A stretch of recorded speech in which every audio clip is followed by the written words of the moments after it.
রাত 11টা ছুঁই ছুঁই। রাজশাহী স্টেশনে বসে আছি। চাকরি সূত্রে ঢাকা যাচ্ছি। 2 দিনের ছুটি নিয়ে বাড়িতে আসছিলাম। অনেক বড় একটা আশা নিয়ে নিজ গ্রামে এসেছি, আর এখন খালি হাতে ফিরে যাচ্ছি। যেটা হারিয়ে ফেলেছি সেটা বলতেই আমার খুব লজ্জা হচ্ছে। আমার মা তার ছোট ভাইয়ের কাছ থেকে অনেক বছর আগে 20,000 টাকা নিয়েছিল। তার বিনিময়ে মামা আমাদের একটা জমি দখলে নেয়। অভাবের কারণে টাকাটা পরিশোধ করতে পারিনি, তাই আর জমি ছাড়ানো হলো না। এক সময় মা চলে গেল। ওনার চিকিৎসা করতে আমাদের বাড়িটা বিক্রি করা হয়। জমি বলতে মামা যতটুকু নিয়েছে ওইটুকু থাকে। মাঝখানে অনেকটা বছর পার হওয়ার পর আসছিলাম 20,000 টাকা নিয়ে। জমিটা ছাড়িয়ে নিয়ে নিজ গ্রামে থাকবো, কিন্তু মামা দিতে নারাজ। আমিও আর জোর করিনি, হাসি মুখে চলে আসি। আমার যেহেতু কোনো সাপোর্ট নেই, তাই মামার সাথে যুদ্ধ ঘোষণা করা বৃথা। এখন স্টেশনে বসে ভাবছি, ঢাকায় গিয়ে সে একই কাজ করতে হবে। সেই পিয়নের চাকরি, তাতে কিছু বেতন, খাওয়া খরচা চলে। একা মানুষ, খরচ কম হওয়ায় কিছু টাকা জমাতে পেরেছি। আর সেইটা নিয়ে বুকে আশাও বেঁধেছিলাম যে গ্রামে থাকবো। সেটা তো আর হলো না। এক বস্তা হতাশা নিয়ে শহরে জীবনে ফিরেছি। আর চাকরির কথা কি বলবো, এইচএসসি সার্টিফিকেট আছে। আর এদিকে কিছুদিন ডিগ্রিও পড়েছিলাম। তারপর পারিবারিক অভাবের কারণে লেখাপড়ার দরজা সেখানেই বন্ধ। তবে একটা পড়া এখনো চালু রয়েছে, সেটা হলো মানুষকে পড়া, মানুষকে বোঝা। এই সাবজেক্ট পাস মার্ক তোলাই বেশ কঠিন। বিচিত্র রকম মানুষ সব এই পৃথিবীতে, যাদের চেনা খুবই দুষ্কর।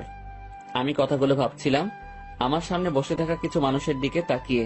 তারা অনেকটা দূরে ছিল, তাই তাদের চেহারা আবছা দেখছিলাম।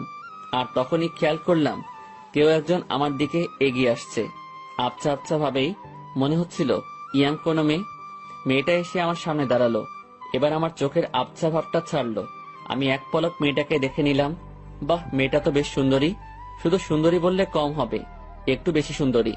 তবে তার আধুনিক ড্রেসের সাথে তার সৌন্দর্যের কোনো ম্যাচ করছে না। আমি আবার ভাবনাতে চলে গেলাম। হঠাৎ এই এই কি সমস্যা আপনার? ভাবনা থেকে বেরিয়ে এসে স্বাভাবিকভাবেই বললাম, কোনো সমস্যা নেই তো। আমার দিকে এভাবে তাকিয়েছিলেন যে, পছন্দ হয়েছে? প্রশ্ন শুনে তো গলা শুকিয়ে কাঠ হয়ে গেছে। একে তো মেয়ে, তার উপর এত সুন্দরী মেয়ে, আর অদ্ভুত প্রশ্ন। আমি আমতা আমতা করে বলেই ফেললাম, না না। পছন্দ হয়নি তো তাকিয়েছিলেন কেন? আমার ফেসটা হয়তো ওই দিকে ছিল, কিন্তু দৃষ্টি অন্যদিকে দিয়েছিলাম। একা মুখের উপর বলে পছন্দ হয়নি। কি নাম আপনার? শুভ। আমি ইরা। আর আপনাকে চেনা চেনা লাগছে, তাই নামটা জিজ্ঞেস করলাম। ও, তারপরে ইরা নামের মেয়েটা আমাকে অবাক করে দিয়ে আমার কাজের স্থান, মানে আমি যে কোম্পানিতে পিয়ন হিসেবে চাকরি করি, তার কথা বলল। আপনি কি মিতালি অফিসের পিয়ন? জি জি। ও, আমার বাবা ওই কোম্পানির মালিক, আর আমার বাবার অফিসেই চাকরি করে। বাবার অফিসে আমি অনেক যাই। আপনি তো চা কফি এনে দেন। আমি আপনাকে চিনেছি, আপনি আমাকে চিনতে পারেননি কেন? আমি আপনার দিকে তাকাইনি, আর আমি মেয়েদের দিকে কম তাকাই। ওরে সাধু, শোনেন, আপনি তাকান, তবে বেশি ভাবনায় থাকেন। তবে আমাকে কখনো খেয়াল করেননি। জি, এটাও হতে পারে। আমিও হিতাহিত জ্ঞান বুদ্ধি হারিয়ে ফেলেছি। তোকে আপনি করে বলছি কেন? তুই তো পিয়ন। আচ্ছা শোন, জি ম্যাম বলে। তুই তো সাধারণ বগিতে যাবি, জি ম্যাম। আমি কেবিনে যাব। তুই আমার ব্যাগ দুটো একটু উঠাই দিবি, তারপর তোর আসনে গিয়ে বসবি, ঠিক আছে? জি ম্যাম, ঠিক আছে। রাগ করিস না, কুলি পাচ্ছি না। আর তোকে পেয়েছি, হার কাকে লাগে, চেনা মানুষ তো। জি ম্যাম। এত জিম্যাম জিম্যাম করিস কেন? জি না, হ্যাঁ ম্যাম, ঠিক আছে, আমি ব্যাগ উঠাই দিব। ওকে ওকে। মালিকের মেয়ে, যথেষ্ট সম্মান দিতে হবে। আর যা বলবে সেটা তো করতেই হবে, না হলে আমার চাকরি তখনই গায়েব। এসব ভেবে লাভ নেই। আর ভাবনাতে হারিয়ে গেলে চলবে না, অ্যাক্টিভ থাকতে হবে। ট্রেন ঢাকা থেকে আসলো। 8 ঘন্টা পর ইঞ্জিন ঘুরিয়ে আবার ঢাকার উদ্দেশ্যে রওনা হবে। আমি ইরা ম্যামের ব্যাগ দুটো তার কেবিনে দিয়ে আসলাম। বকশিস স্বরূপ তিনি আমাকে 50 টাকা দিলেন। কোনো দ্বিধা না করে টাকাটা নিলাম, কারণ আমার আগে থেকে অভ্যাস আছে। টাকা নিয়ে চলে যাচ্ছিলাম, ইরা ম্যাম আবার ডাকলো। এই শোন শোন, জি ম্যাম বলেন। নামার সময় আবার তুই আসবি, ঠিক আছে? আচ্ছা। আবার ঘুমিয়ে যাস না কিন্তু। না ম্যাম, ঘুমাবো না। ওকে, যা। আমি আমার বগিতে গিয়ে উঠলাম। টিকিট সংগ্রহ করতে আমি অনেক দেরি করে ফেলেছি, তাই সিট হয়নি। পুরো রাস্তাটা দাঁড়িয়ে যেতে হবে। আশেপাশে তাকিয়ে দেখলাম অনেক সিট ফাঁকা। সামনের 2-1 স্টেশন পর এসব সিট আর ফাঁকা থাকবে না। তাই মনে মনে ঠিক করলাম সিটে বসবো না, দাঁড়িয়েই যাব। ট্রেন ছাড়লো, আমি দরজায় দাঁড়িয়ে আছি। ঠান্ডা হাওয়া আমার শরীরটাতে লাগছে। আমি ভাবনায় আবার ডুব দিলাম। ভাবতে লাগলাম পুরনো দিনের কথা। মাঝে মাঝে নিজের ভবিষ্যতের কথাও ভাবলাম। তাতে যা ফলাফল পেলাম সেটা শূন্য, কারণ ভেতরে খুব হতাশা কাজ করছিল। অর্ধেক পথ আসতেই স্টেশন ছাড়াই ট্রেনটা থেমে যায়। যান্ত্রিক কোনো ত্রুটি হয়েছে হয়তো। 20 মিনিট পার হবার পর খবর পেলাম ভোরের আগে ট্রেন এখান থেকে এক চুলো নড়বে না। আর এখন রাত 1টা বাজে। এক একজন এক এক কথা বলছে। কেউ বলছে লাইনের সমস্যা, কেউ বলছে ইঞ্জিনে। আমি ওইসব কথা থেকে কান ফিরিয়ে নিয়ে নিজের ভাবনাতে আবার মন দিলাম। হঠাৎই এই শুভ, পেছনে তাকিয়ে দেখি ম্যাম দাঁড়িয়ে। জি ম্যাম বলেন। তুই উঠ। ম্যাম কিছু লাগবে? না, আমি একটু ট্রেন থেকে নামবো। ম্যাম বাইরে নামা ঠিক হবে না, যে অন্ধকার, এর মধ্যে কি বিপদ লুকিয়ে আছে কে জানে। কিসের বিপদ? বাইরে সাপ বিচ্ছু অনেক কিছু থাকতে পারে। কিচ্ছু নেই, চল নিচে নামবো। এই হলো আড়ালের ঘরে দুলালি, মন যা চায় সেটাই করবে। ম্যামকে নিয়ে ট্রেন থেকে নামলাম। নেমে দেখি অনেকেই নিচে দাঁড়িয়ে আছে। কেউ বাসায় ফোন করে সমস্যার কথা বলছে, আবার কেউ সিগারেট টানছে। ম্যাম আমার সাথে কথা বলা শুরু করলো। দেখ, জায়গাটা অনেক সুন্দর, তাই না? অন্ধকারে তেমন কিছুই তো দেখা যাচ্ছে না। চোখ না, মন দিয়ে দেখতে হয়। তবে ম্যাম আকাশটা বেশ সুন্দর লাগছে, অনুজ্জ্বল তারাগুলো দেখা যাচ্ছে। আমি তো অনুজ্জ্বল অনেক কিছু দেখতে পারছি। কি ম্যাম? এই যে দেখ, একটা টি স্টল, চল যাই। এখন ওখানে গিয়ে কি হবে? চা খাবো, চল চল, বেশ মজা হবে। শীতের মধ্যে এত রাতে বাইরে চা খাওয়ার মজাটাই আলাদা। আমি তো আর মানা করতে পারবো না, মানা করলেই বকা দিবে। কেন যে এর সাথে দেখা হয়ে গেল, মনে হচ্ছে বাকি রাতটাই বেশ প্যারায় রাখবে। টি স্টলের কাছে পৌঁছাতে দেখি কিছু যাত্রী এখানে আগে এসেছে। এই দোকানটার আশেপাশে আর একটা দোকানও নেই। হাতে চা নিয়ে আমি দোকানিকে বললাম, চাচা এমন একটা জায়গায় দোকান দিয়েছেন কি মনে করে? বাবা, সে অনেক কাহিনী। বাজারে দলাদলি চলে। আমার লোকজন না থাকায় ওখানে দোকানটা নেওয়া হয়নি। রাগের মাথায় নিজের জায়গাতেই দোকানটা নিয়ে বসেছি। বাহ, বেশ করেছেন। তা চলে কেমন? আলহামদুলিল্লাহ, ভালোই চলে। একটা কথা বলি, রাগ করে এখানে দোকান দিয়ে ভালোই করেছেন। এর জন্য আপনার হাতে চা খেতে পারলাম। আরো কিছুক্ষণ কথা হলো, বিলটা আমি দেই। ম্যাম আর আমি চলে আসি। ওনার সাথে আড্ডা দিতে খুব ইচ্ছে করছে, কিন্তু মালিক পক্ষের লোক আগ বাড়িয়ে কথা বলাটা বেয়াদবি হবে। আমি কিছু বলছি না, চুপচাপ তার পেছন পেছন হাঁটছি। আমার চুপ থাকা দেখে ম্যাম হয়তো কিছু একটা ভাবছে।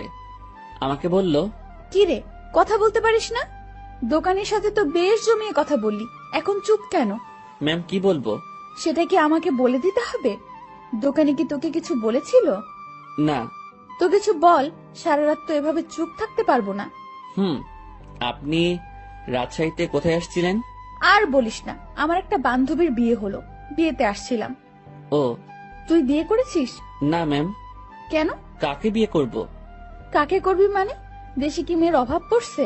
আসলে সেটা না, তো কি? আমার পরিবার নেই, আমার বিয়ে করা একটু সমস্যা। তো সমস্যার কি আছে? দেশে অনেক মেয়ে আছে যাদের পরিবার নেই, তাদের মধ্যে একজনকে বিয়ে করবি। ম্যাম ওইরকম হলে আমি করব না। কেন? সেটা না বলি। ওই সব বলতে হবে। মাথায় একটা দুষ্টু বুদ্ধি এলো। আমি বললাম, ম্যাম আপনার মতো সুন্দরী পেলে ভেবে দেখতে পারি। তোর ভাবা লাগবে না, আমার মতো কেউ তোর দিকে তাকাবেও না। সেটা আমার জন্যই ভালো। কেন? তাহলে আর বিয়ে করা লাগবে না। হইছে ভাই, থাম এবার। চল লাইনের ওই পাশটাই ঘুরে আসি। ইরা ম্যাম যেদিকে যাচ্ছে আমিও তার পেছন পেছন ছুটছি। একবার বললাম যে বাকি রাতটুকু ঘুমিয়ে নেন, তখন আমাকে ধমক দিয়ে বলল, সে কি আমার আদেশ মেনে চলবে? পরক্ষণেই ভাবলাম, তাই তো, সে আমার কথা মানবে কেন? সে তো মালিক পক্ষের লোক। লাইনের অন্য পাশটায় চলে আসলাম। এই পাশটায় ফাঁকা জায়গা নেই, কাছে একটা গ্রাম দেখা যাচ্ছে, আর লাইনের পাশ দিয়ে একটা রাস্তা গ্রামের ভেতরে চলে গেছে। চল রাস্তাটা দিয়ে গ্রামের ভেতর যাই। না ম্যাম, এত রাতে যাওয়া ঠিক হবে না। আমি কি বলছি তোকে? জি ম্যাম, চলেন। এই হলো মেয়ে মানুষ, ভালো মন্দ কিছুই বোঝে না। তারপর যদি এরকম ধনী ঘরের মেয়ে হয়, তাদের মাথার তার দুই একটা কমই থাকে। এরা পুরো পৃথিবীকে নিজের মনে করে আর ভাবে সেই সব থেকে ক্ষমতাধর ব্যক্তি। দুজনে অনেকটা হাঁটলাম। এখন আমরা হাঁটছি গ্রামের ভেতরে। পুরো গ্রাম নিস্তব্ধ, কোথাও কোনো সারা শব্দ নেই, শুনশান পরিবেশ। ম্যাম মাঝে মাঝে আমার সাথে কথা বলছে। এক সময় আমরা ভালোই কথা বলতে শুরু করি। ম্যাম আমাকে বলল, তুই কি সারা জীবন এইভাবেই কাটাবি? জানি না জানিস না মানে? আমার ভাগে কি আছে আমি কিভাবে বলবো। তাও সবার তো অনেক ফিউচার প্ল্যান থাকে, তোর নেই? না। অদ্ভুত। আচ্ছা ম্যাম, একটা জিনিস আমার কাছে খুব খারাপ লাগছে। কি? বললে রাগ করবেন না তো? না, বল। স্টেশনে যখন আপনাকে দেখলাম তখন একটা জিনিস খেয়াল করেছি। কি খেয়াল করেছিস? আপনার সৌন্দর্যের সাথে আপনার আধুনিক সাজগোজ একদমই বেমানান। কি বলিস? সবাই তো খুব প্রশংসা করে। সবার চোখ নেই তাই। তো কেমন সাজলে আমাকে ভালো লাগবে? অতি সাধারণ। যেমন? এই যে হেয়ার কালার করেছেন, এটা চুলের সৌন্দর্য নষ্ট করেছে। আপনার ঠোঁটে। এই থাম। জি ম্যাম। তুই অন্ধকারে আমার ঠোঁট কিভাবে দেখলি? ওই যে বললাম না, স্টেশনে দেখেছি। উফ, বাদ দে তোর ডায়লগ, চুপচাপ হাঁটতে থাক। জি ম্যাম। আর সামনে না এগোই, আমরা চলে যাই। আর একটু যাব, তারপর ফিরবো। পরিবেশটা ভালোই লাগছে। রাতে এইভাবে গ্রামের মধ্যে দিয়ে কখনো হাঁটিনি। আমরা হাঁটতে হাঁটতে আরো সামনে এগোলাম, আর হঠাৎ দুজন লোক লাইট নিয়ে আমাদের সামনে আসলো। তাদের হাতে মাছ ধরার পলো। মাছ ধরতে যাচ্ছে মনে হয়। এই তোমরা কারা? এই গ্রামে আগে কখনো দেখিনি তো। ভাই, আমরা আসলে ট্রেনে যান্ত্রিক ত্রুটির কারণে মাঝপথে দাঁড়িয়ে গেছে, আর ট্রেন থেকে নেমে আমরা একটু হাঁটতে আসছি। এই তোমরা থামো, সব বুঝে গেছি সব। চলো আমাদের সাথে। কোথায় যাব? কোনো কথা না, চলো। লোক দুটো আমাদেরকে একটা বাড়ির ভেতর নিয়ে আসলো। আমি মনে মনে আল্লাহ আল্লাহ করছি, কি যে হবে। গ্রামের মানুষ এসব কিছুতে বেশ সিরিয়াস। রাত করে মেয়ে নিয়ে বাইরে দেখলে উল্টাপাল্টা ভাববে। আমাদের বেলায় ঠিক তাই হয়েছে। এরা শুধু আমার দিকে তাকিয়ে বারবার দেখছিল। আমিও মনে মনে বলছি, দেখেন কেমন লাগে। একজন বাড়ির গিন্নিকে ডাকা শুরু করলো। বুঝলাম এটা তার নিজের বাড়ি। লোকটির বয়সে আমাদের তাকিয়ে বলল, এরা কারা? ওরা বাড়ি থেকে পালায় আসছে, ওদের তুমি ঘরে নিয়ে যাও, আমি হুজুরের ডাইকা নিয়ে আসি। ভাই ভাই, হুজুরে ডেকে কি করবেন? বিয়া করায় দুমু তোমাদের। ভাই ভাই শোনেন, উনি আমার কিছু না, আমরা পালাই আসিনি। উল্টাপাল্টা কথা কইও না, চুপ থাকো। একটা মায়া তোমার সাথে এত রাতে ঘুরে, এর মানে কি আমরা বুঝি না? ভাই ভাই এমন কইরেন না। চান মিয়া, তুমি ওদের ঘরে নিয়ে যাও। আর বউ, আমি যাইতেছি হুজুরের ডাকতে। আমাদের কাছে একজনকে রেখে লোকটি অন্ধকারে হাওয়া হয়ে গেল। কিছু একটা ঘটতে চলছে। আমি ইরার দিকে তাকালাম, দেখি সে আমার দিকে তাকিয়ে আছে। মুখটা কাঁচুমাচু করে রেখেছে সে। দুজনে কথা বলতে পারছি না। সময় যাচ্ছে আর লোকজন বাড়তে শুরু করে। আমাদের দুজনকে 2 রুমে রাখা হয়েছে।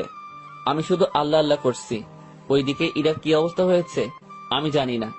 কিছু সময় পর হুজুর আসলো। আমি তাকেও বুঝালাম। স্বস্তির কথা হলো সে বুঝেছে। কঠিন একটা সমস্যা থেকে বাঁচলাম। হুজুরটা আমাদের লাইন পর্যন্ত এগিয়ে দিল। তারপর ওয়াও, কি দারুণ অভিজ্ঞতা। ধুর, চুপ করেন তো, এখনই তো একটা ইয়ে হয়ে যেত। ইয়ে মানে কি? আরে বড় বাচ্চা বেঁচে গেছেন। তা তো জানি, তবে দারুণ লাগছে। আপনি থাকেন, যেখানে ইচ্ছা যান, আমাকে ডাকবেন না। আমি ট্রেনে উঠলাম। ওনার সাথে সাথে আর দেখা করলাম না। ফজরের আজান হলো, তার কিছুক্ষণ পর আমাদের ট্রেন আবার যাত্রা শুরু করলো। আমি ঠিক আমার আগের জায়গাটায় দাঁড়িয়ে আছি। ইরা ম্যাম আবার আসলো। তুই ভালোই বদমাইশ তো। কি কি করছি আমি? তুই আমার উপর ছাড়ি দিস, আমার উপর রাগ দেখাস। তো কি করব? আপনার মাথায় কি ব্রেন নামক জিনিসটা আছে? থাকলেও তো মনে হয় কাজ হবে না। এরকম ছেলে মানুষই করেন, কি জন্য বড় হয়েছেন বোঝেন না কিছু। ম্যাম আমার দিকে হা করে তাকিয়ে আছে। আমি জানি কথাটা বলার পর আমার চাকরি থাকবে না। আপনার বাবাকে কিছু বলতে হবে না, আমি অফিস যাব না। ম্যাম কিছুক্ষণ চুপ থেকে বলল, আমি তোকে চাকরি দেইনি, তোর চাকরি আমি কাটবো কেন? এই যে আমাকে বকা দিলি, মনে রাখিস, এর শোধ আমি তুলবো। ইরা রাগ দেখিয়ে তার কেবিনে চলে গেল। ম্যাম যে থ্রেটটা দিল, আমার একটু ভয় লাগলো না। ওনার কথা শুনে মনে হলো কোনো বাচ্চা আমাকে থ্রেট দিয়েছে। ওনার কণ্ঠটা সত্যি অসাধারণ। শুনলে মনে হয় বারবার শুনি। না, আমি আবার ভাবনাতে হারিয়ে যাচ্ছি কেন। যাই, ওনার কেবিনে গিয়ে সরি বলে আসি। না হলে আমার কি করে বসবে আল্লাহ জানে। আমি তার কেবিনের ভিতর ঢুকবো, তখনই কারোর সাথে ধাক্কা লাগলো। তাকিয়ে দেখি ম্যাম। উনি হয়তো বাইরে আসছিলেন। এটা কি হলো? সরি ম্যাম, বুঝতে পারিনি। তুই আমার কেবিনে কি জন্য? সরি বলতে আসছি। সরি বললে তো কাজ হবে না, আমি তোকে মাফ করব না। কিছুক্ষণ তর্ক হলো। আমি তাকে বললাম, আমার উপর কেউ রাগ করে থাকুক সেটা আমি চাই না। আপনার মন যা চাই তাই করেন। কথাটা বলতেই ম্যাম আমাকে অবাক করে আমার গালে 2টো চর বসিয়ে দিল। এখন বুঝতে পারলাম ম্যাম বেশ রেগে গিয়েছিল আমার উপর। চরটা না খেলে হয়তো বুঝতে পারতাম না। আমি তো ভেবেছিলাম অন্য কোনো শাস্তি দিবে হয়তো। চর মারার পর ম্যাম আরো বলল, তুই আমার বেস্ট ফ্রেন্ড হবি? এমন থাপ্পড় খাওয়ার পর এরকম প্রস্তাব পাবো ভাবতেও পারিনি। মনে মনে ভাবছি, আমি তার সাথে কেন বন্ধুত্ব করতে যাব? তার চালচলন আর আমার চালচলন রাত দিন তফাৎ, কিন্তু কথাটা তাকে মুখের উপর মানা করতে পারবো না। যদি আবার কয়েকটা থাপ্পড় দিয়ে দেয়। ভয় ভয় বললাম, হব। গুড, তুই এখন যা। না, শোন শোন, তোর কন্ট্যাক্ট নাম্বারটা দিয়ে যা, আমি কল করে তোকে ডেকে নেব যে কোনো সময়। ম্যামকে মোবাইল নাম্বারটা দিয়ে আগের জায়গায় ফিরে আসলাম। 8টায় আমাদের গন্তব্যে পৌঁছে গেলাম। ইরা ম্যামের কথা অনুযায়ী তার ব্যাগগুলো নামিয়ে দিলাম। এখন উনি আর আমি স্টেশনের বাইরের রাস্তায় দাঁড়িয়ে আছি। বাসা থেকে ওনার জন্য গাড়ি পাঠানো হয়েছে। গাড়ি জ্যামে পড়েছে, তাই অনেক লেট হচ্ছে। আমার পেটের অবস্থা খারাপ, রাতে কিছু খাওয়া হয়নি, আবার অনেকটা বেলা হয়েছে, পেটে এখনো কিছু পড়েনি। ম্যামের সামনে কিছু বলারও সাহস পাচ্ছি না। কিছু সময় পর উনি আমাকে বললেন, তোর কি ক্ষুধা লাগছে? জি অনেক। তো খেয়ে আয়। আচ্ছা আপনি দাঁড়ান, আমি যাবো আর আসবো। আমি একটা দোকানে গিয়ে চা বিস্কিটের সাথে কয়েকটা কলা খেয়ে নিলাম। দোকানদারকে টাকা দিতে যাব, তখন মনে হলো ম্যামও তো কিছু খাইনি, ওনাকে খাওয়ার কথা বলা উচিত ছিল। ভুলটা যেহেতু করেই ফেলেছি, তাই ওনার জন্য কিছু নিয়ে গেলাম। আমি কাছে গিয়ে তার দিকে খাবারগুলো এগিয়ে দিলাম। আমার দিকে উনি ভ্রু কুঁচকে তাকালো। এগুলো আমাকে কেন দিচ্ছিস? খেয়ে নিন, আপনি তো রাতে কিছু খাননি। তুই কি ভাবিস আমাকে? আমি সকাল সকাল রাস্তায় দাঁড়িয়ে এসব খাবো? এগুলো তোদের মতো লোকজন খাবে। সরি ম্যাম, বুঝতে পারিনি। খাবারগুলো নিজের ব্যাগে ভরে নিলাম। নিজে বাসায় গিয়ে খাবো। ঘন্টাখানেক পর গাড়ি আসলো। ম্যামকে উঠিয়ে দিয়ে আমি আমার বাসায় চলে গেলাম। আমার হাতে শুধু আজকের দিনটাই ছুটি আছে, আগামীকাল থেকে ডিউটি। বাসায় এসে সব ঠিকঠাক করে নিলাম। দিনের বাকি সময়টুকু আর বাইরে বের হলাম না। এই শহরের গাড়িগুলোর হর্ন আমার ভালো লাগে না। প্রচন্ড বিরক্তিকর একটা জিনিস, শুনলেই মাথা ব্যথা শুরু হয়ে যায়। রুমের জানালা খুলে দিয়ে আকাশের দিকে তাকিয়ে থাকি। গতকাল রাতের ঘটনাটা ভাবতে থাকি। কাল যদি বিয়েটা হয়ে যেত, আজ আমি মামা শ্বশুর বাড়ি থাকতাম, মানে জেলে। কি বাঁচাটাই না বাঁচলাম। সন্ধ্যার একটু আগ দিয়ে ইরার কল পেলাম। উনি আমাকে তাদের অফিসের সামনে যেতে বলেছে। গত রাতে ফ্রেন্ড হয়েছি, কথা রাখতে অবশ্যই যেতে হবে। কথায় আছে, ফ্রেন্ডের কাছে কোনো বাহানা চলে না। আমিও তাই কোনো বাহানা বা ব্যস্ততা দেখালাম না। বাইরে যাচ্ছি ওনার সাথে দেখা করতে, তাই একটু সাজতে হবে। ব্যাগ থেকে নতুন একটা ফুল হাতা গেঞ্জি বের করলাম। একটু স্মার্ট সাজার জন্যই। সুন্দরীদের সামনে তো আর এমনি এমনি যাওয়া যায় না। এই প্রথম কাউকে উদ্দেশ্য করে সাজগোজ করছি। মনের মধ্যে কেমন যেন খটকা লাগছিল। এখন খটকা দেখার সময় নেই। চটপট রেডি হয়ে আমার অফিসের সামনে গেলাম। ম্যামকে গিয়ে ঠিক সেখানেই পেলাম। উনি তার গাড়ির সাথে হেলান দিয়ে দাঁড়িয়ে আছে। আমি তার সামনে গিয়ে ম্যামকে ডেকে সালাম দিলাম। উনি উত্তর দিলেন আর সাথে সাথে বললেন, গাড়ির পেছনে বসে যা। কোথায় যাবেন? আমার বন্ধুদের সাথে তোর পরিচয় করিয়ে দেব, সেখানেই নিয়ে যাচ্ছি। আমি আর কিছু বললাম না, তার গাড়ির পেছনে চেপে বসলাম। আধ ঘন্টা পর একটা রেস্টুরেন্টের সামনে গিয়ে ম্যাম গাড়ি থামালো। তারপর আমাকে নিয়ে রেস্টুরেন্টে ঢুকলো। আমি তার পিছু পিছু গেলাম। উনি একটা জায়গায় গিয়ে থামলো আর কিছু ছেলেমেয়ের সাথে গিয়ে কথা বলা শুরু করলো। বুঝতে পারলাম এরাই তার ফ্রেন্ড। এবার ম্যাম আমার দিকে তাকিয়ে বলল, বন্ধুরা, তোমাদের জন্য একটা গিফট এনেছি। কি রে দোস্ত, কে এটা? আর বলিস না, এই প্রাণীকে রাজশাহীতে পেয়েছি। এই পাগলার সাথে কিছুক্ষণ কথা বলেছি, তারপর বেস্ট ফ্রেন্ড হওয়ার প্রস্তাব দিয়েছি। দুঃখের বিষয় হলো পাগলা আমার কথা বিশ্বাস করে হ্যাঁ বলে দিয়েছে। তোরা বলতো, এর মতো খ্যাত মানে কি বলবো, এরকম একটা মানুষ আমার ফ্রেন্ড। অসম্ভব। দেখ ভাই, আমার ফ্রেন্ডদের সাথে পরিচয় করিয়ে দিতেই তোকে এখানে নিয়ে আসছি। ইরা একে একে তার বন্ধুদের সাথে পরিচয় করিয়ে দিল। সবাই বনেদি ঘরের ছেলে মেয়ে। ট্রেনের কথা মনে পড়তেই লজ্জায় ঘেমে যাচ্ছি। এখন মান সম্মান যা যাওয়ার তা তো গেছে, বাকিটুকু নিয়ে এখান থেকে কেটে পড়তে পারলেই হলো। কিছুক্ষণ পর সেটাও থাকলো না। আমার পোশাক আর চেহারা নিয়ে তারা উপহাস করতে শুরু করলো। একটা ছেলে এগিয়ে এসে বলল, ভাইয়া এটা গেঞ্জি নাকি তেনা? কোথা থেকে কিনেছো ভাইয়া? নাকি কারো পড়ে থাকা জিনিস কুড়িয়ে নিয়েছো? না ভাই, সত্যি কিনেছি। ওমা, তাই? হুম। দেখ, ছেলেটা মাথায় তেল দিয়ে আসছে। সবাই হেসে উঠল। সত্যি কথা বলতে আমি তেল দেইনি, ওরা পচানি দেওয়ার জন্যই বলছে। ভাবছি এখানে আর থাকা ঠিক হবে না। ম্যামকে বললাম, ম্যাম আমি এখন যাই। ওলে বাবুটা, এখনই না, কিছু খেয়ে যাও। হ্যাঁ, কিছু খেয়ে যা। একটা ছেলে আমার পকেটে হাত দিল। আমার দুর্ভাগ্য যে পকেট থেকে সে 20,000 টাকা নিয়ে এসেছি। ব্যাগে রেখে আসবো মনে ছিল না। ছেলেটা আমার পকেট থেকে টাকাটা দেখে একটু অবাক হয়ে বলল, কি রে, তোর কাছে এত টাকা কুড়িয়ে পেয়েছিস কোথায়? যাই হোক, আমাদের কিছু খাওয়া। আমি আর কি মানা করব, মান সম্মান একটু বজায় রাখতে হ্যাঁ বললাম। তাতেই ওরা সুযোগ পেয়ে গেল, নানা রকম দামি খাবার অর্ডার করলো, যেগুলো আমি চোখে দেখা তো দূরের কথা, নামও শুনিনি। ওরা সবাই খাচ্ছে, আমি দাঁড়িয়ে আছি। একজন খেতে বলেছিল, কিন্তু আমি মানা করেছি আর বলেছি খেয়ে আসছি, আমার পেট ভরা। খাওয়া শেষে বিল তো 20,000-এর উপরে এলো। আমার মাথায় ঢুকলো না 7-8 জন মিলে 20,000 টাকা কিভাবে খায়, যেটা জোগাড় করতে আমার বছরখানেক সময় লেগেছিল। খারাপ ভালো দু ধরনের মজাই পাচ্ছিলাম। কম খাবারে এত বিল, আর আমার পকেটে টাকা গায়েব। ম্যাম আমি এখন যাই। হ্যাঁ যাবি, তার আগে একটা কথা বলি, কখনো এরকম মফিজ মার্কা কাজ করবি না। এত সহজে কোনো বন্ধুত্ব পাওয়া যায় নাকি? জীবনে কোনো কিছুই সহজভাবে নিবি না। জি ম্যাম। যা তাহলে। আমি বাইরে এসে দাঁড়ালাম। পকেটে টাকা নেই, বাসায় যাব টাকা লাগবে। মনে মনে ঠিক করলাম ম্যামের কাছ থেকে কিছু টাকা চেয়ে নিব, না হলে এই পথ যেতে যেতে মধ্যরাত হয়ে যাবে। কাল সকালে আবার অফিসে যেতে হবে। অনেকটা সময় পার হওয়ার পর ম্যাম আর তার বন্ধুরা বের হলো। আমি ম্যামকে ডাকায় সে বাকিগুলোকে বিদায় দিয়ে আমার দিকে আসলো। কি হয়েছে, এখনো যাসনি কেন? ম্যাম আমাকে কিছু টাকা। পুরোটা বলার আগেই একটা থাপ্পড় বসিয়ে দিল। আমি আবার বললাম, গাড়ির ভাড়া টাকাটা চাইছিলাম, পকেটে কোনো টাকা নেই, যেতে অনেক সময় লাগবে, কাল থেকে আবার অফিস আছে। তোর জন্য কি আমি টাকা নিয়ে দাঁড়িয়ে আছি, ফকিন্নির বাচ্চা? কথাটা সত্যি বুকের মাঝখানে গিয়ে লাগলো। আমি আর কথা বাড়ালাম না, ওনার দিকে একবার তাকিয়েই হাঁটা শুরু করলাম। সেই জায়গা থেকে বাসায় যাওয়ার পুরোটা সময় শুধু রেস্টুরেন্টের ভেতরের অপমানের কথা মনে হয়েছে। আজকাল মানুষগুলো কেমন হয়েছে, আরেকজনের আর্থিক অবস্থা না বুঝে তার টাকা খসানোর জন্য উঠে পড়ে লাগে। টাকাগুলোর জন্য খুব মায়া হচ্ছে।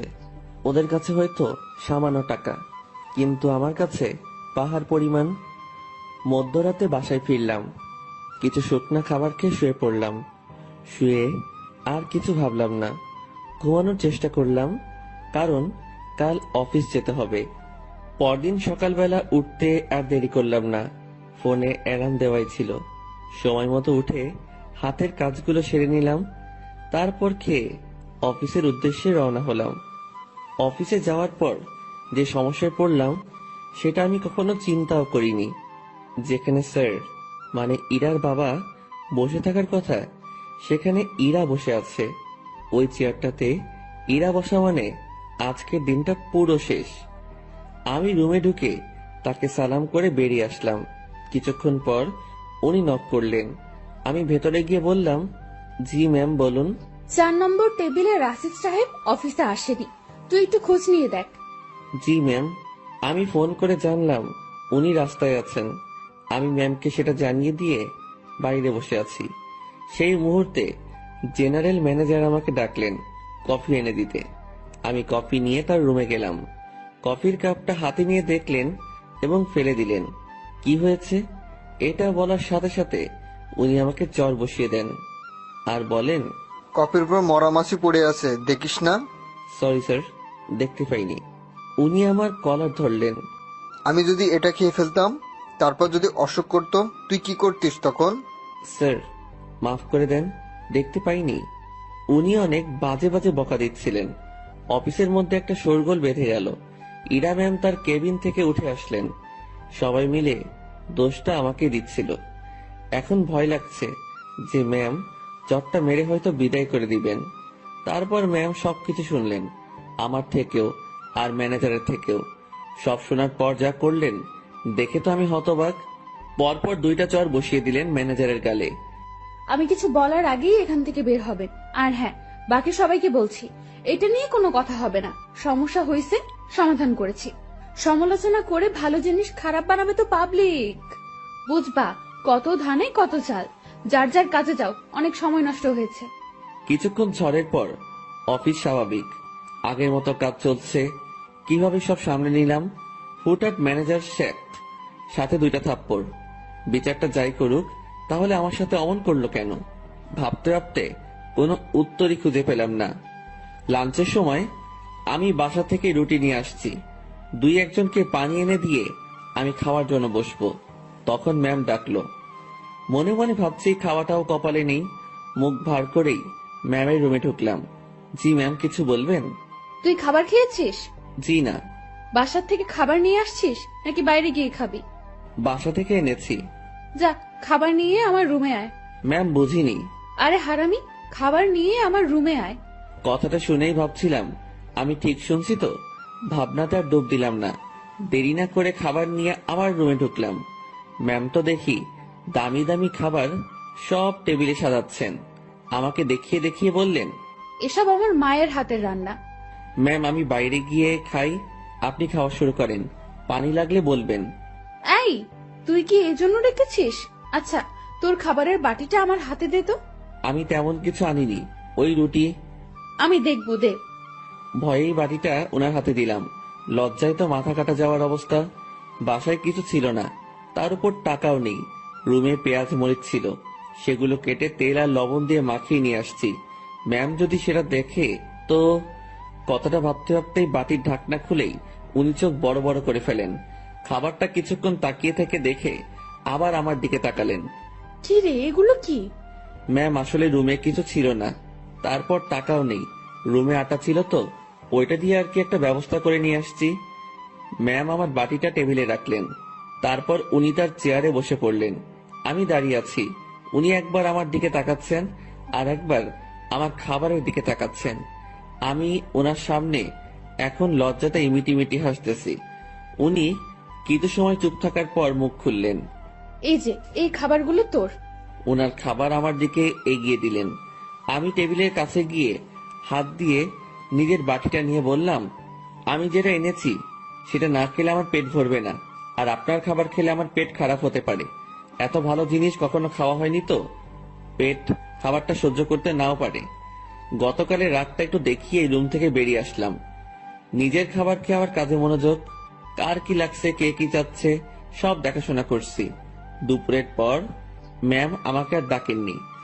বুঝতে পারলাম তিনিও কিছুটা বুঝতে পেরেছেন আমার কষ্টটা। রাতে অফিস শেষ করে বাসায় ফিরলাম।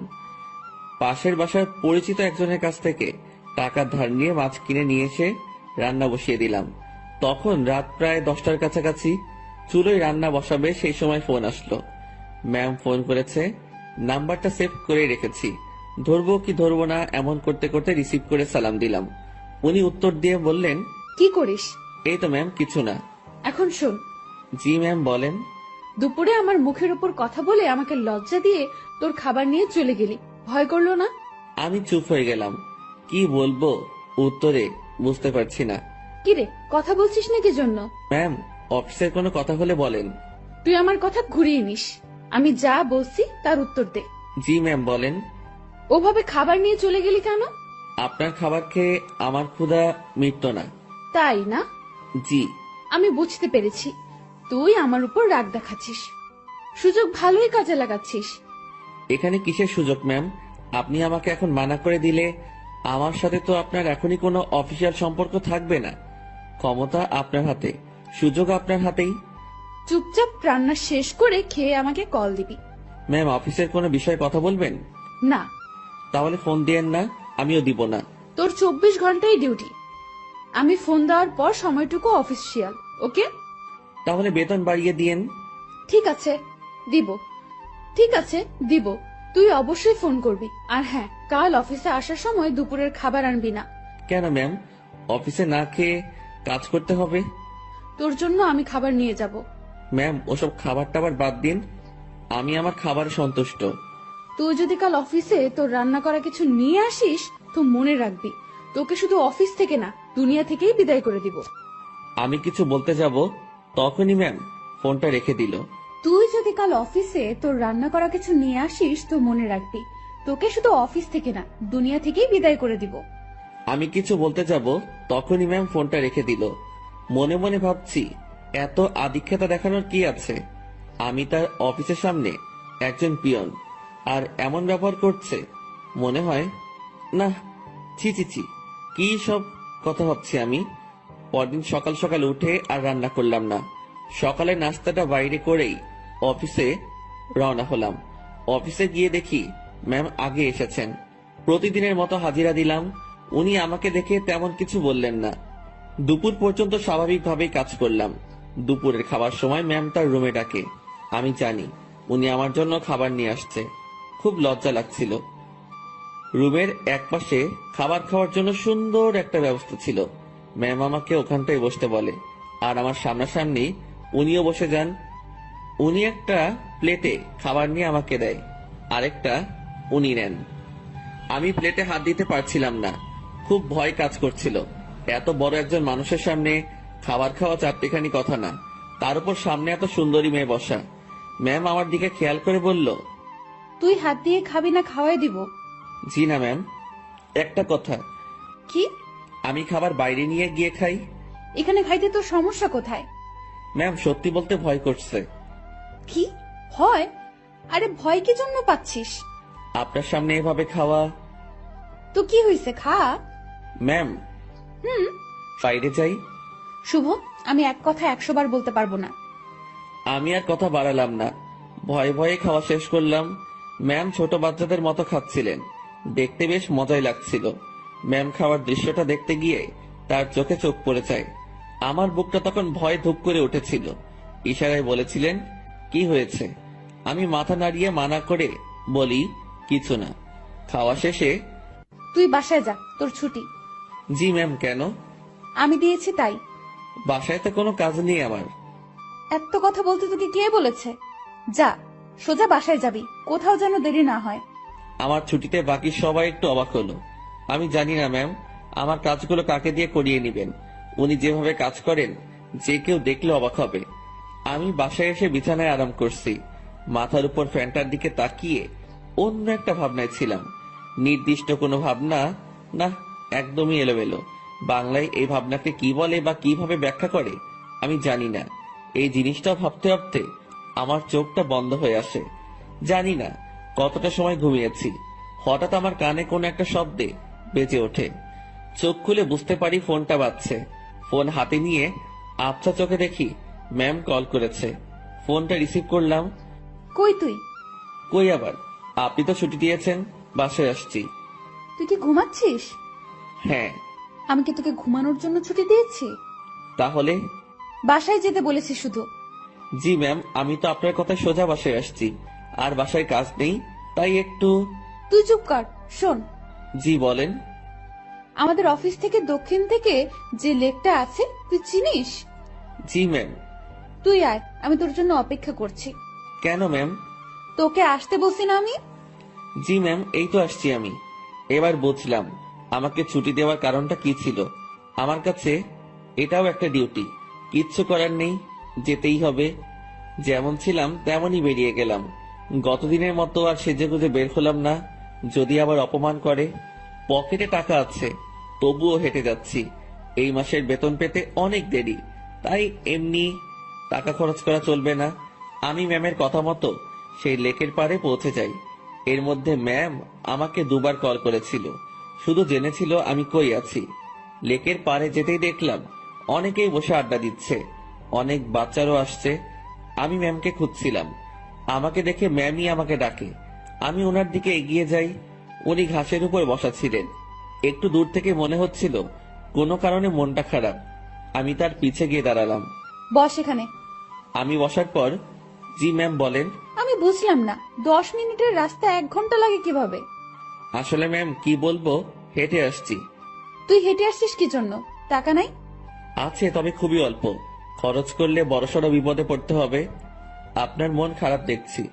ম্যাম কিছু হয়েছে কি? তোর জন্য। ম্যাম আমি কি করেছি? অনেক লেট করছিস। জি সরি। উঠে দাঁড়িয়ে কান ধরে থাক। ম্যাম এটা। আমি উঠতে বলেছি। আমি উঠতে যাব তখনই ম্যাম আমাকে বসতে বলে। টাকা আছে তো, তাই না? হ্যাঁ আছে। চল আইসক্রিম খাবো। আমার টাকা দিয়ে? তো কখনো কোনো মেয়েকে বিল দিতে দেখেছিস তুই? না। তো আমার কাছে চাইবি না। চল আইসক্রিম খাবো। ম্যাম ম্যাম শোনেন, একটু মনটা নরম করেন, টাকাগুলো গেলে খুব সমস্যায় পড়বো। সেটা তো আমি জানি না। তুই আমার বেস্ট ফ্রেন্ড, বেস্ট ফ্রেন্ডের জন্য সবাই জান দিয়ে দেয়, আর আমি তো তোর কাছে টাকা চাইছি, জানতো না। আর সময় হলে জানটাও দিয়ে দিবি। অসহায়ের মতো দাঁড়িয়ে আছি, এখন আমার পকেটের 12টা বাজবে। ম্যাম আর আমি আইসক্রিম খেলাম, আমাদের মধ্যে কোনো কথা হচ্ছিল না, দুজন শুধু হাঁটছিলাম, আর মাঝে মাঝে দরকার হলে উনি নিজে থেকে কথা বলছিলেন। লেকের পাড় থেকে বের হয়ে রাস্তায় আসলাম, উনি গাড়ি নিয়ে আসছেন, দেখে মনে হচ্ছে চলে যাবেন। ম্যাম তাহলে আপনি যান, আমি চলে যাই। এই কই যাস তুই? বাসায়। না, গাড়িতে ওঠ। কোথায় যাবেন? Long drive. না ম্যাম, আপনি যান, আমি বাসায় যাই। ব্রেকআপ, যা বাসায় যা, বাসায় গিয়া মর। ম্যাম রাগ করে গাড়িতে হেলান দিয়ে দাঁড়ালো। এরকম অবস্থায় তো রেখে যাওয়া যায় না। আমি তার দিকে একটু এগিয়ে গেলাম, আর উনি যে একটা শব্দ বলেছেন সেটার মানে জানার জন্য তাকে প্রশ্ন করব। যদিও আমি জানি, তবুও প্রশ্ন করব, যাতে ওনার রাগটা ভেঙে আমার প্রশ্নের উত্তর দিতে মনোযোগী হয়। ম্যাম ব্রেকআপ কি? তুই জানিস না? ন্যাকামো করিস? সত্যি জানি না।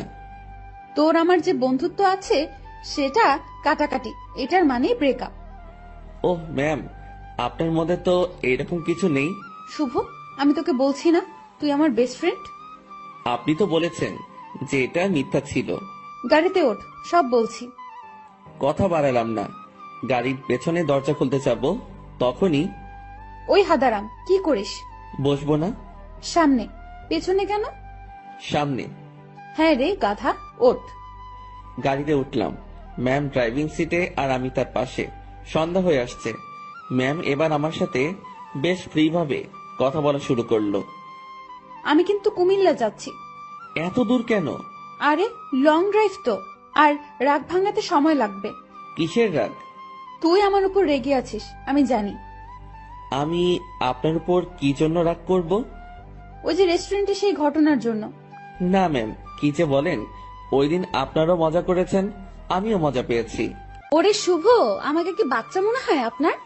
এত বড় একটা প্রতিষ্ঠান চালাচ্ছি, আমার মাথায় কি এতটুকু বুদ্ধি নেই যে কোনটা সত্যি আর কোনটা মিথ্যা আমি বুঝবো না? না, বুদ্ধি তো আপনার অনেক আছে। হয়েছে, শোন আমি কি বলি। বলেন। রাতে কি খাবি বল? সন্ধ্যায় তো অনেক কিছু খেলাম, রাতে আর কি খাবো? না, তাও কিছু শুকনো খাবার নেই, আর দুটো পিৎজা। আপনার ইচ্ছা। ম্যাম ভয় করছে আমার। কেন? আপনার বাবা যদি জানে অফিসের পিয়নকে নিয়ে ঘুরতে বের হইছেন। কিভাবে জানবে? আমি তো বলবো না।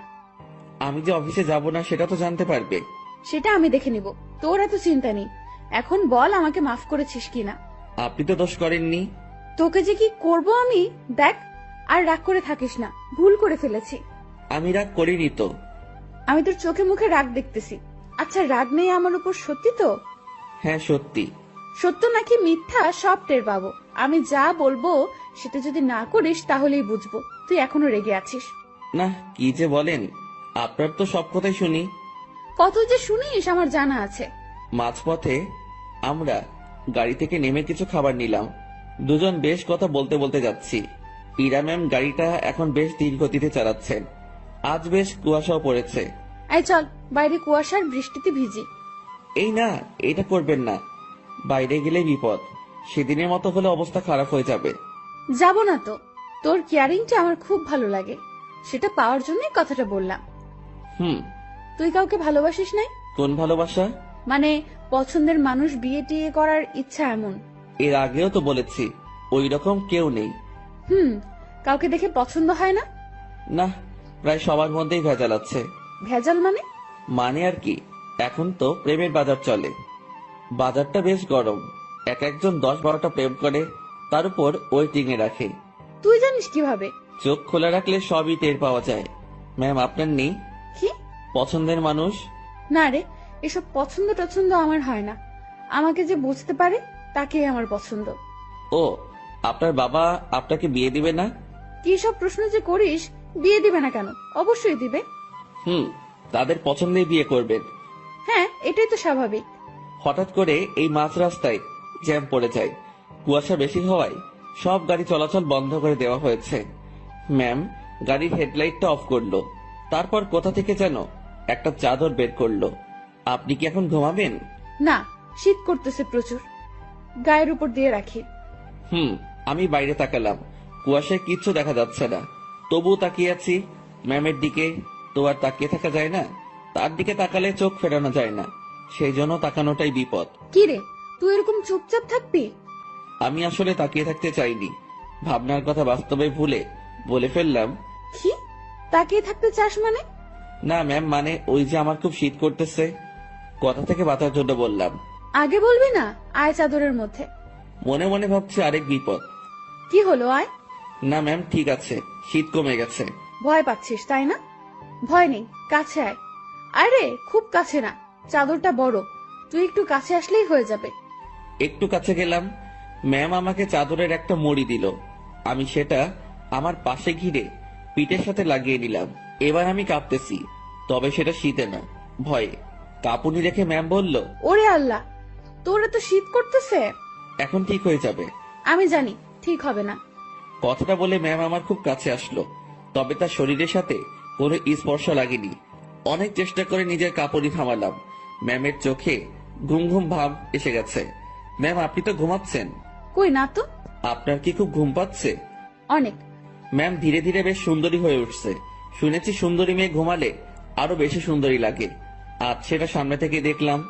আমি যদি ওনার বর হতাম, এখন কাছে নিয়ে বুকের মধ্যে রাখতাম। পরক্ষণে মনে পড়ল, কি সব ভাবছি আমি। ছি ছি ছি, এসব কি আসছে মাথায়। ম্যাম ঘুমে আর ঠিক থাকতে পারে না, আমার খুব কাছে আসে, আমার কাঁধের উপর তার মাথা রাখার চেষ্টা করছে। এবার সব ভুলে যাই আমি, নিজে থেকে তার দিকে এগিয়ে যাই, আর উনি তার মাথা আমার কাঁধের উপর রাখে। বুকের মধ্যে হাতুড়ি পেটা হচ্ছে। ওনার নিঃশ্বাস আমার টি শার্টে লাগার পরপরই আমার কেমন যেন একটা অনুভূতি কাজ করছে। না পারছিলাম তখন বুঝতে, না পারছিলাম ভাবতে। কিছুক্ষণ ঘুমানোর পর ম্যাম জাগ না পায়, আমি জেগেই আছি। একটুর জন্য চোখ বন্ধ করিনি। ম্যাম উঠে দেখলো সে আমার কাঁধে মাথা রেখে শুয়ে আছে। ঘাটটা দ্রুত উঠিয়ে দিয়ে বলল, সরি সরি, আমি ঘুমের মধ্যে। ম্যাম আমি আপনার কাছে গিয়েছি, দেখছিলাম আপনি ঝিমুনি দিয়ে বারবার পড়ে যাচ্ছিলেন। ম্যাম লজ্জা পেয়েছে, লজ্জা মাখা মুখ নিয়ে বলল, রাত অনেক হয়েছে, এখন যা এনেছি সব খেয়ে নি। জি ম্যাম, আপনার ইচ্ছে। তুই সব আমার উপর নির্ভর করিস কি জন্য? নিজে কিছু বলতে পারিস না? জি ম্যাম, এখনই খাবো। এই, সেটা আমার বলার পর। আমরা খাবার খাওয়া শুরু করলাম। হঠাৎ পুলিশ এসে নক করলো। আমরা গাড়ি থেকে নামলাম। ইরা পুলিশের সাথে কথা বলছিল। আপনারা কোথায় যাচ্ছেন? কুমিল্লা 14 গ্রাম। উনি আপনার কে হন? বর। উনি দূরে দাঁড়িয়ে আছেন কেন? ভয় পাচ্ছে নাকি? এই, তুমি এখানে আসো। মনে মনে বলছিলাম, ভয় পাবো না?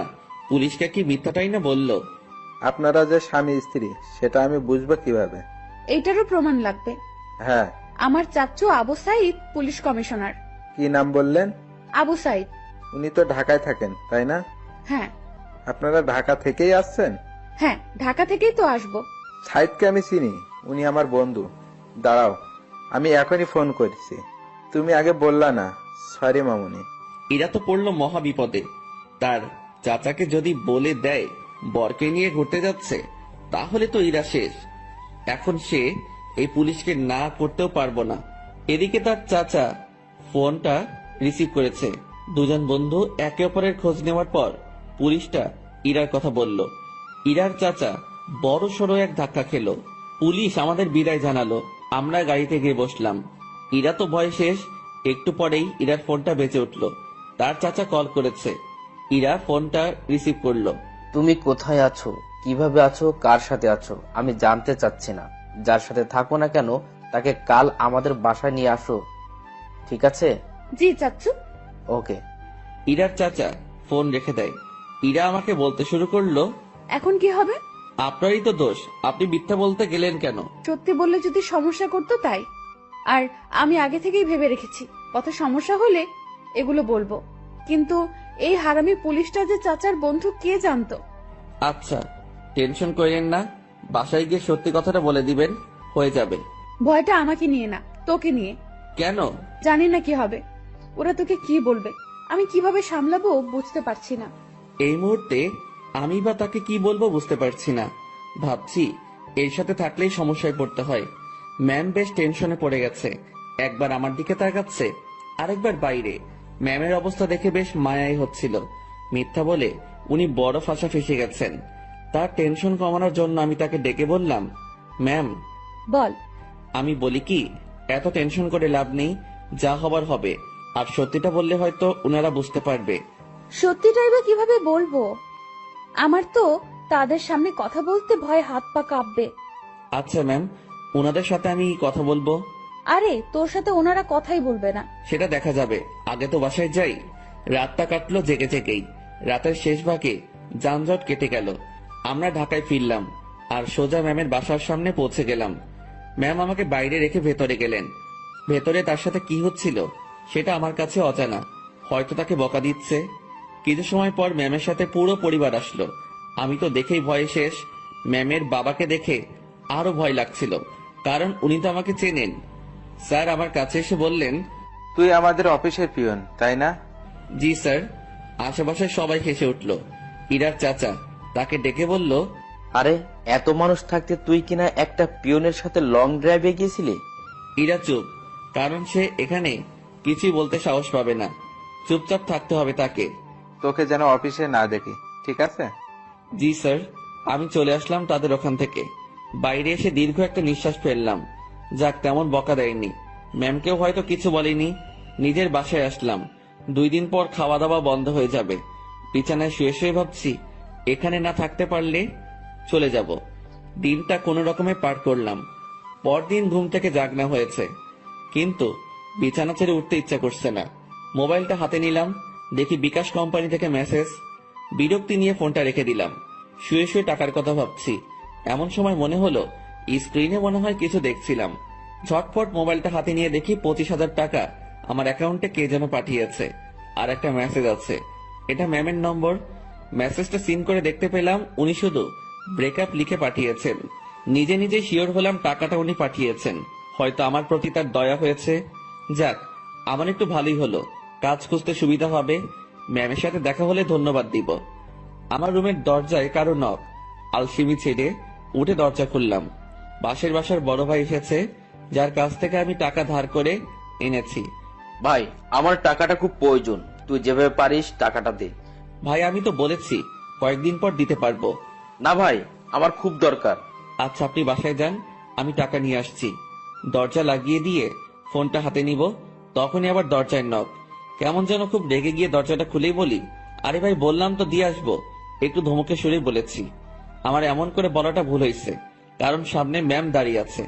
এখন কি বলবো, কিভাবে কথা কাটিয়ে নিব, এসব ভাবতে ভাবতে ম্যাম নিজে প্রশ্ন করলো, কি সমস্যা? এত রেগে আছিস কেন? আপনি এখানে? আমি বেশ অবাক, কারণ তাকে এখানে এভাবে কখনো আশা করিনি। আমার সামনে থেকে সর কুত্তা, ভেতরে যাব। আমি সরে দাঁড়াতে উনি ভেতরে ঢুকলেন। তারপর আমার বিছানায় নিজের শরীরটা এলিয়ে দিলেন। ফ্রেশ হয়ে নে। আজকে আবার কোথাও যাবেন নাকি? আরে না, তুই যা, ফ্রেশ হয়ে নে, কথা আছে। আচ্ছা আমি বাইরে থেকে আসছি একটু। ওকে। আমি বাইরে এসে টাকা উঠে বড় ভাইকে থামিয়ে আসি। উনি যদি আবার আসতেন, আমার রুমে মেয়ে দেখে হয়তো ভিন্ন কিছু ভাবতো। রুমে এসে দেখি ম্যাম ঘুমিয়ে গেছে। আমি ফ্রেশ হয়ে নিলাম। কাজ শেষে ওনার দিকে তাকিয়ে ভাবছি, এই মেয়েটার যে কি হয়েছে। উনি চোখ খুলে বললেন, খাওয়া হয়েছে? না। টাকা না পাঠিয়ে দিলাম, এখনো খাসনি কেন? উঠতে তো হবে। যা, বাইরে থেকে খাবার নিয়ে আয়, একসাথে খাবো। ম্যাম, আপনি এই পরিবেশে খেতে পারবেন না। তুই পারলে আমিও পারবো। কথা বাড়িয়ে লাভ নেই, এই মেয়ে আমার কথা শুনবে না। বাইরে গিয়ে টাকা উঠিয়ে ভাইকে দিলাম, আর ম্যামের কথা মতো খাবার নিয়ে আসলাম। খাবারটাও সকাল সকাল বিরিয়ানি। কি নিব ভেবে না পেয়ে এটা নিয়ে ফিরলাম। এসে দেখি ম্যাম আবার বিছানা উঠাচ্ছে। ম্যাম ম্যাম, ছি ছি ছি, কি করেন? এবার এটা যদি আপনার পরিবার জানে তো আমাকে মেরেই ফেলবে। ভাই আপনি যান। ও সরি ম্যাম, আপনি চলে যান। চুপ থাক। খাবার এনেছিস? জি। তোর সাথে তো ব্রেকআপ হয়েছে আমার, তাই না? আমি কিভাবে জানবো? ওই যে সকালে মেসেজ করলাম। ওইটা যে আপনি কি জন্য লেখেন আমি জানি না। ব্রেকআপ হয়েছে তাই লিখছি। ও ভালো। আচ্ছা ম্যাম, আপনি খাবার খেয়ে বাসায় চলে যান। আপনার সাথে থেকে আমার চাকরিটা গেছে, জীবনটা যাক এটা আমি চাই না। চাকরি গেছে তো কি হয়েছে? আপনাকে তো বেতন দেওয়া হয়েছে, এত টাকা কেন দিয়েছেন? 20,000 তোর, আর বাকি টাকা তোর বেতন। যদিও কিছু টাকা আছে, সেটা মাস শেষে দিয়ে দিব। কাজ না করে টাকা আমি নিব না। কাজ তো তোকে দিবই। কি কাজ? আমার সাথে সময় কাটানো। আমাকে তো ইয়ে পাইছেন। মানে কি? মানে বোঝেন না? আমি কি আপনার ওই বিয়ের যে এইভাবে সময় দিব? তুই আমার মুখের উপরে কথা বলিস? Sorry ma'am. তোর সাথে কোনো কথা নেই। আপনি যেভাবে এসে আমার বিছানায় শুয়ে পড়লেন, আমি তো বেশ ভয় পেয়েছি, আর এখনো পাচ্ছি। এটা যদি আপনার বাসার কেউ জানতে পারে, তো আমাকে এখান থেকে পালাতে হবে। তুই পালিয়ে যাবি তাই না? তো পালাবো না? আমার কি জানের ভয় নেই? কে মারবে তোকে? আপনার পরিবারের সবাই মিলেই মারবে। ভালো তো, মায়ের খাবি। আপনাদের মাইর দিতে ভালোই লাগে না। আমার এখানে থাকলে চলবে না, এই শহর ছাড়তে হবে। কি বললি? ম্যাম বসা থেকে উঠে দাঁড়ালো। আপনার টর্চারে এখান থেকে পালাতে হবে। ও তাই? হুম। এখান থেকে যেন পালাতে না পারিস, সেই ব্যবস্থা তো করতেই হয়। ম্যাম আমার দিকে এগিয়ে আসছে, একটু ভয় পেয়ে বললাম, মারবেন নাকি? না, অন্য কিছু করব। আপনি এভাবে তাকিয়ে আছেন কেন? আমার ভয় করে। এমনিতে কিন্তু কালকের ভয়ে এখনো ধুক ধুক করে উঠে, তার উপর আপনার এরকম চাহনি। আমার চোখে তুই ভয় দেখতে পাস? হ্যাঁ। ওকে, দেখাচ্ছি ভয়। ম্যাম আমার দিকে এগোচ্ছে, আর আমি পেছনের দিকে যাচ্ছি। একসময় আমার পিঠ দরজায় লেগে যায়। ম্যামও আমার খুব কাছে চলে আসে। তার শরীর থেকে সুগন্ধি আসছে। নিশ্চয়ই দামি পারফিউম ব্যবহার করেন। সবকিছু মিলিয়ে নেশা ধরিয়ে দেওয়ার মতো একটা সুবাস। আমার বুকের ভেতরের অবস্থা খারাপ। ম্যাম যে কি করবে এখন তার কিছুই টের পাচ্ছি না। আমি তার চোখের দিকে তাকিয়ে দেখি তার চোখ হাসছে। না, আমি তার চোখের ভাষা কবে থেকে বোঝা শুরু করলাম। চোখ সরিয়ে নিলাম। ওই আমার দিকে তাকা। আবার তাকালাম। উপায় নেই, তাকাতেই হবে। এইভাবেই তাকিয়ে থাক। চোখ দিয়ে পানি বের হবে। হোক। আমার খুব লজ্জা লাগছে। এতটা কাছে আসলেন কেন? তুই পালিয়ে যেতে পারিস, তাই একটু আটকানোর চেষ্টা। জানি না এরপর থাকবি কিনা, চেষ্টা করে দেখতে সমস্যা কি? কি চেষ্টা করবেন? ইরা ম্যাম আমার নাকের সাথে নাক লাগালো। উনি মিটি মিটি হাসতেছেন। ওই অবস্থাতেই তিনি কথা বলা শুরু করলেন। মুভিতে তোর জায়গায় আমি থাকতাম, আর আমার জায়গায় তুই, কিন্তু এখানে ঠিক উল্টোটা হচ্ছে। আমি আর চোখ খুলে রাখতে পারলাম না, বন্ধ করে ফেললাম। চোখ খুলে রাখার শক্তি আমার নেই। আহারে আমার বেষ্টু। কথাটা বলে উনি আমার নাকে তার নাক ঘষা শুরু করলো। ম্যাম, একটু সরে দাঁড়ান। আগে বল পালাবি না? পালাবো না। প্রমিস কর। প্রমিস, পালাবো না। এভাবে হবে না। তাহলে? ইরা তার জামাটা সরিয়ে বলল, নাভি টাচ করে বলতে হবে। ওনার নাভি দেখেই আমি চোখ সরিয়ে ফেলি। অসম্ভব সুন্দর একটা জিনিস দেখলাম। চোখটা বারবার সেই দিকে তাকাতে চাইছিল। কোন রকম অন্যদিকে তাকিয়ে আছি। এই নে, এটা টাচ করে প্রমিস কর। ওইখানে টাচ করে শুধু শুধু? আমি তো বললাম প্রমিস। আমি বিশ্বাস করি না।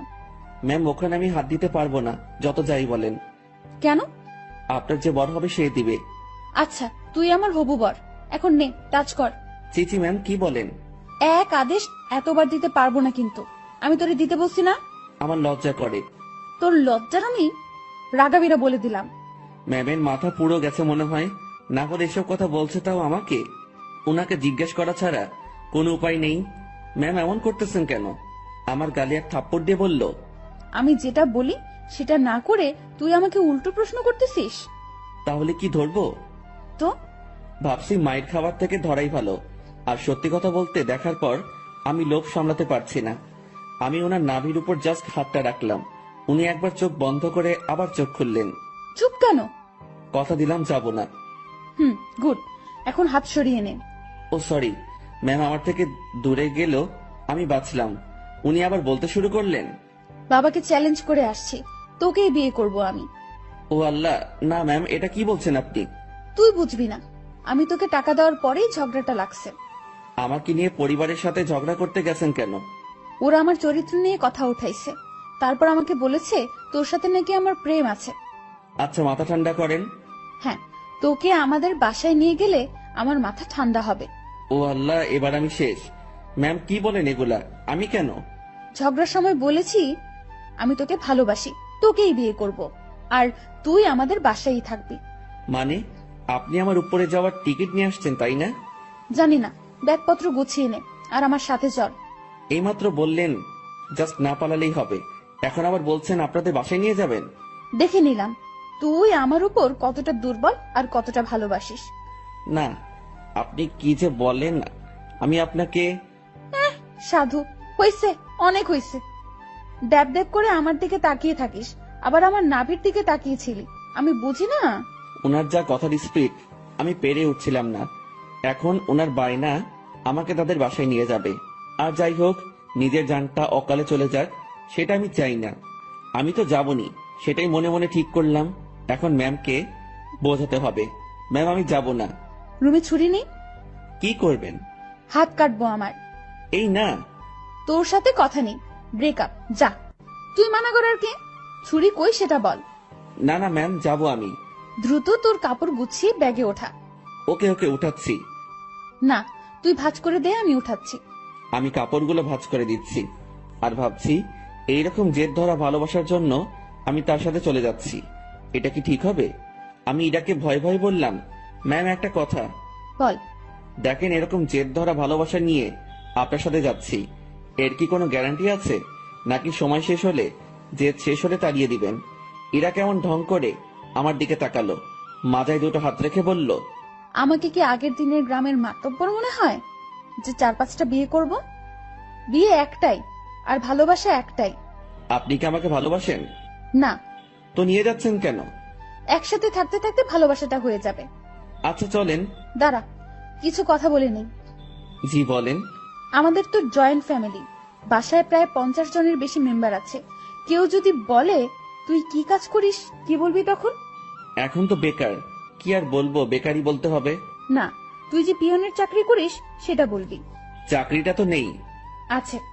আপনি বললেই হলো নাকি? স্যার আমাকে মানা করে দিয়েছে। কোম্পানির 60% শেয়ার আমার। মালিক তাহলে কে? জি আপনি। আজ বাসায় আমার সাথে থেকে কাল সকালে দুজন একসাথে অফিসে যাব, ঠিক আছে? জি ম্যাম, ঠিক আছে। যানটা হাতে নিয়ে ওনার সাথে রওনা দিলাম। ম্যাম কখন কি করে বোঝা বড় দায়। তার মাথায় যে কি করে আল্লাহ জানে, আর উনিই জানেন। ওনার বাসার দিকে যতই অগ্রসর হচ্ছি ততই বুকের ধুকপুকুনিটা বাড়ছে। ম্যামের বাবাকে অফিসে দেখেই যে ভয় পেয়েছি, এখন তার সামনে থাকতে হবে, তাও আবার তার মেয়ের হবু জামাই হয়ে। ভাবতেই সারা শরীরের লোমগুলো দাঁড়িয়ে যাচ্ছে। ওনার বাসায় পৌঁছে গেলাম। গাড়ি যেখানে পার্ক করলো সেখানেই আরো অনেকগুলো গাড়ি। বাসাটা দেখে মনে হয় না এত লোক এখানে থাকে। এই, তুই আমার পিছু পিছু থাকবি, ওকে? জি ম্যাম, ওকে। বাসার ভেতরে ঢুকলাম। বসার ঘরে সবাই বসে আছে, কেউ কেউ আড্ডাতে মেতে আছে। আমাদেরকে দেখে সবার কাজ করা বন্ধ হয়ে গেল। আমি মাথা নিচের দিকে দিয়ে আছি, কারো দিকে তাকানোর সাহস নেই। এই ম্যামের জন্য আমি এই পরিস্থিতিতে পড়েছি। আমি ম্যামের কথা কেন শুনতেছি? আমি কি ওনাকে মনের অজান্তে ভালোবেসে ফেলেছি? না, ভাবনা ঢুকলে চলবে না, এখন অ্যাক্টিভ থাকতে হবে। ম্যাম যেটা বলবে সেটাই করতে হবে। ধীরে ধীরে বাসার সবাই চলে আসলো। ওনার বাবা মা তো প্রথম থেকেই এখানে ছিলেন। এই যে আমি আমার বরকে এনেছি, আজ থেকে ও এখানেই থাকবে। কেউ যদি আমাকে বাসা থেকে বের করে দেওয়ার কথা ভাবো তো আমার সম্পত্তি বুঝিয়ে দিয়ে তারপর বের করে দিও। তুই আমার মেয়ে। দেখো, ওর জেদ খুব। তুমি কিছু বলো না, ও ঠিক হয়ে যাবে। আর এই ছেলে তোর আমি। আমার দিকে তাকিয়ে কথা বলছে। আমি তো ভয়ে শেষ। ইরা, মা, তুই ওকে নিয়ে উপরে যা। ম্যাম আমাকে নিয়ে তার রুমে আসলো। অমায়িক সব সাজগোজ, রুমটা এত সুন্দর যে যেদিকে তাকাচ্ছি অবাক হচ্ছি। আমি তো রুম দেখাতে ব্যস্ত। ম্যাম তখন আমাকে বললেন, তুই বিছানায় উঠে থাক, আমি আসছি। ম্যাম কই যান আপনি? নিচে। আমার ভয় করে কেউ এসে আমাকে মেরে ফেলবে। আরে পাগলা, কে মারবে? আপনার ওই পুলিশ চাচা। উনি বাসায় নেই, আর আমি নিচে যাব আর আসবো। আচ্ছা। ইরা চলে যাওয়ার পর রুমটা ভালোভাবে দেখছিলাম। দেখতে দেখতে বিছানায় বসে পড়লাম। বিছানাটাও বেশ নরম, বসার সাথে সাথে কেমন যেন একটা নরম তুলতুলে ভাব। হঠাৎ ইরার মা রুমে প্রবেশ করলেন। আমি তাকে দেখে দাঁড়িয়ে গেলাম। উনি আমার কাছে এসে বললেন, বাবা, নাম কি তোমার? জি শুভ। ও, ইরা হয়তো পাগলামি করে এমনটা করেছে। তোমার বাবা মা, ফ্যামিলি আছে, তারা এইসব শুনলে সমস্যা করবে। তুমি বিকেল পর্যন্ত থেকে চলে যেও, একটু পরে ওর রাগ কমে যাবে। আমি কিছু বলার আগেই রুমে ঢুকতে ঢুকতে ইরা বলল, ওর বাবা মা নেই, বিকেল পর্যন্ত রাখার জন্য ওনাকে আমি নিয়ে আসিনি। আর তোমাকে এসব বলতে কে বলেছে? দেখ ইরা, তোর বাবাকে তুই তো চিনিস। বাবাও আমাকে চেনে। বাইরের একটা ছেলে ধরে এনে এভাবে বাসায় ঢুকানো ঠিক হয়নি। লোকে খারাপ বলবে, সমাজ খারাপ বলবে। তো তোমরা সবাই আমাকে ওইসব বলেছিলে কেন, যে ওর সাথে আমার রিলেশন আছে? আচ্ছা, আমরা সবাই তোর কাছে ক্ষমা চেয়ে নিব। এখন তুই ছেলেটাকে বিদায় কর। না, ওকে আর কিভাবে বিদায় করব? ও আমাদের এখানেই থাকবে। মানে? আমার রাগটা কমে যাক, আমি বাবার সাথে কথা বলে নিব। তুমি যাও। তুই এখনই এসে তোর বাবার সাথে কথা বল। যাও তুমি, আমি আসতেছি। ইরার মা চলে যাওয়ার পর, ম্যাম আমি বলি কি, আপনার রাগ কমে যাওয়ার পর আমি চলে যাব। পরিবারের সাথে এমন করতে হয় না, সবাই যেটা বলে সেটার মধ্যে থাকাই ভালো। তোর থেকে ভালো বুঝি আমি। জি ঠিক আছে। তুই যে চলে যেতে চাস, তাহলে আমাদের বন্ধুত্বের কি হবে? এরকম বন্ধু পাওয়া অনেক মুশকিল। এখন পেয়েছি, কাছে রাখার চেষ্টা করব। তুই এখান থেকে যাওয়ার কথা মুখে আনবি না। আচ্ছা ম্যাম আমার সাথে কিছু সময় কথা বলে তার বাবার কাছে যায়। সেখানে তার বাবার সাথে অনেক কথা হয়, আর সেগুলো আমাকে এসে ম্যাম বলা শুরু করলো। শোন, তোর চাকরি কনফার্ম। ড্রাইভিং করতে পারিস? না। ও আচ্ছা, বাবাকে সত্যি কথাটা বলে দিয়েছি। আর রাগের মাথায় তোর সাথে অনেক কিছুই করে ফেলেছি। তুই মন খারাপ করিস না। আর তুই আমার বন্ধু, তোকে দূরে সরিয়ে দেব না, কাছেই রাখছি আমার ড্রাইভার হিসেবে। আমি যেখানেই যাব তুইও সেখানে। খুশি তো? ম্যাম এত কিছু করলেন, আমার তো এ বাসার লোকজনদের দেখলে ভয় করে। আরে পাগল, ভয় কিসের?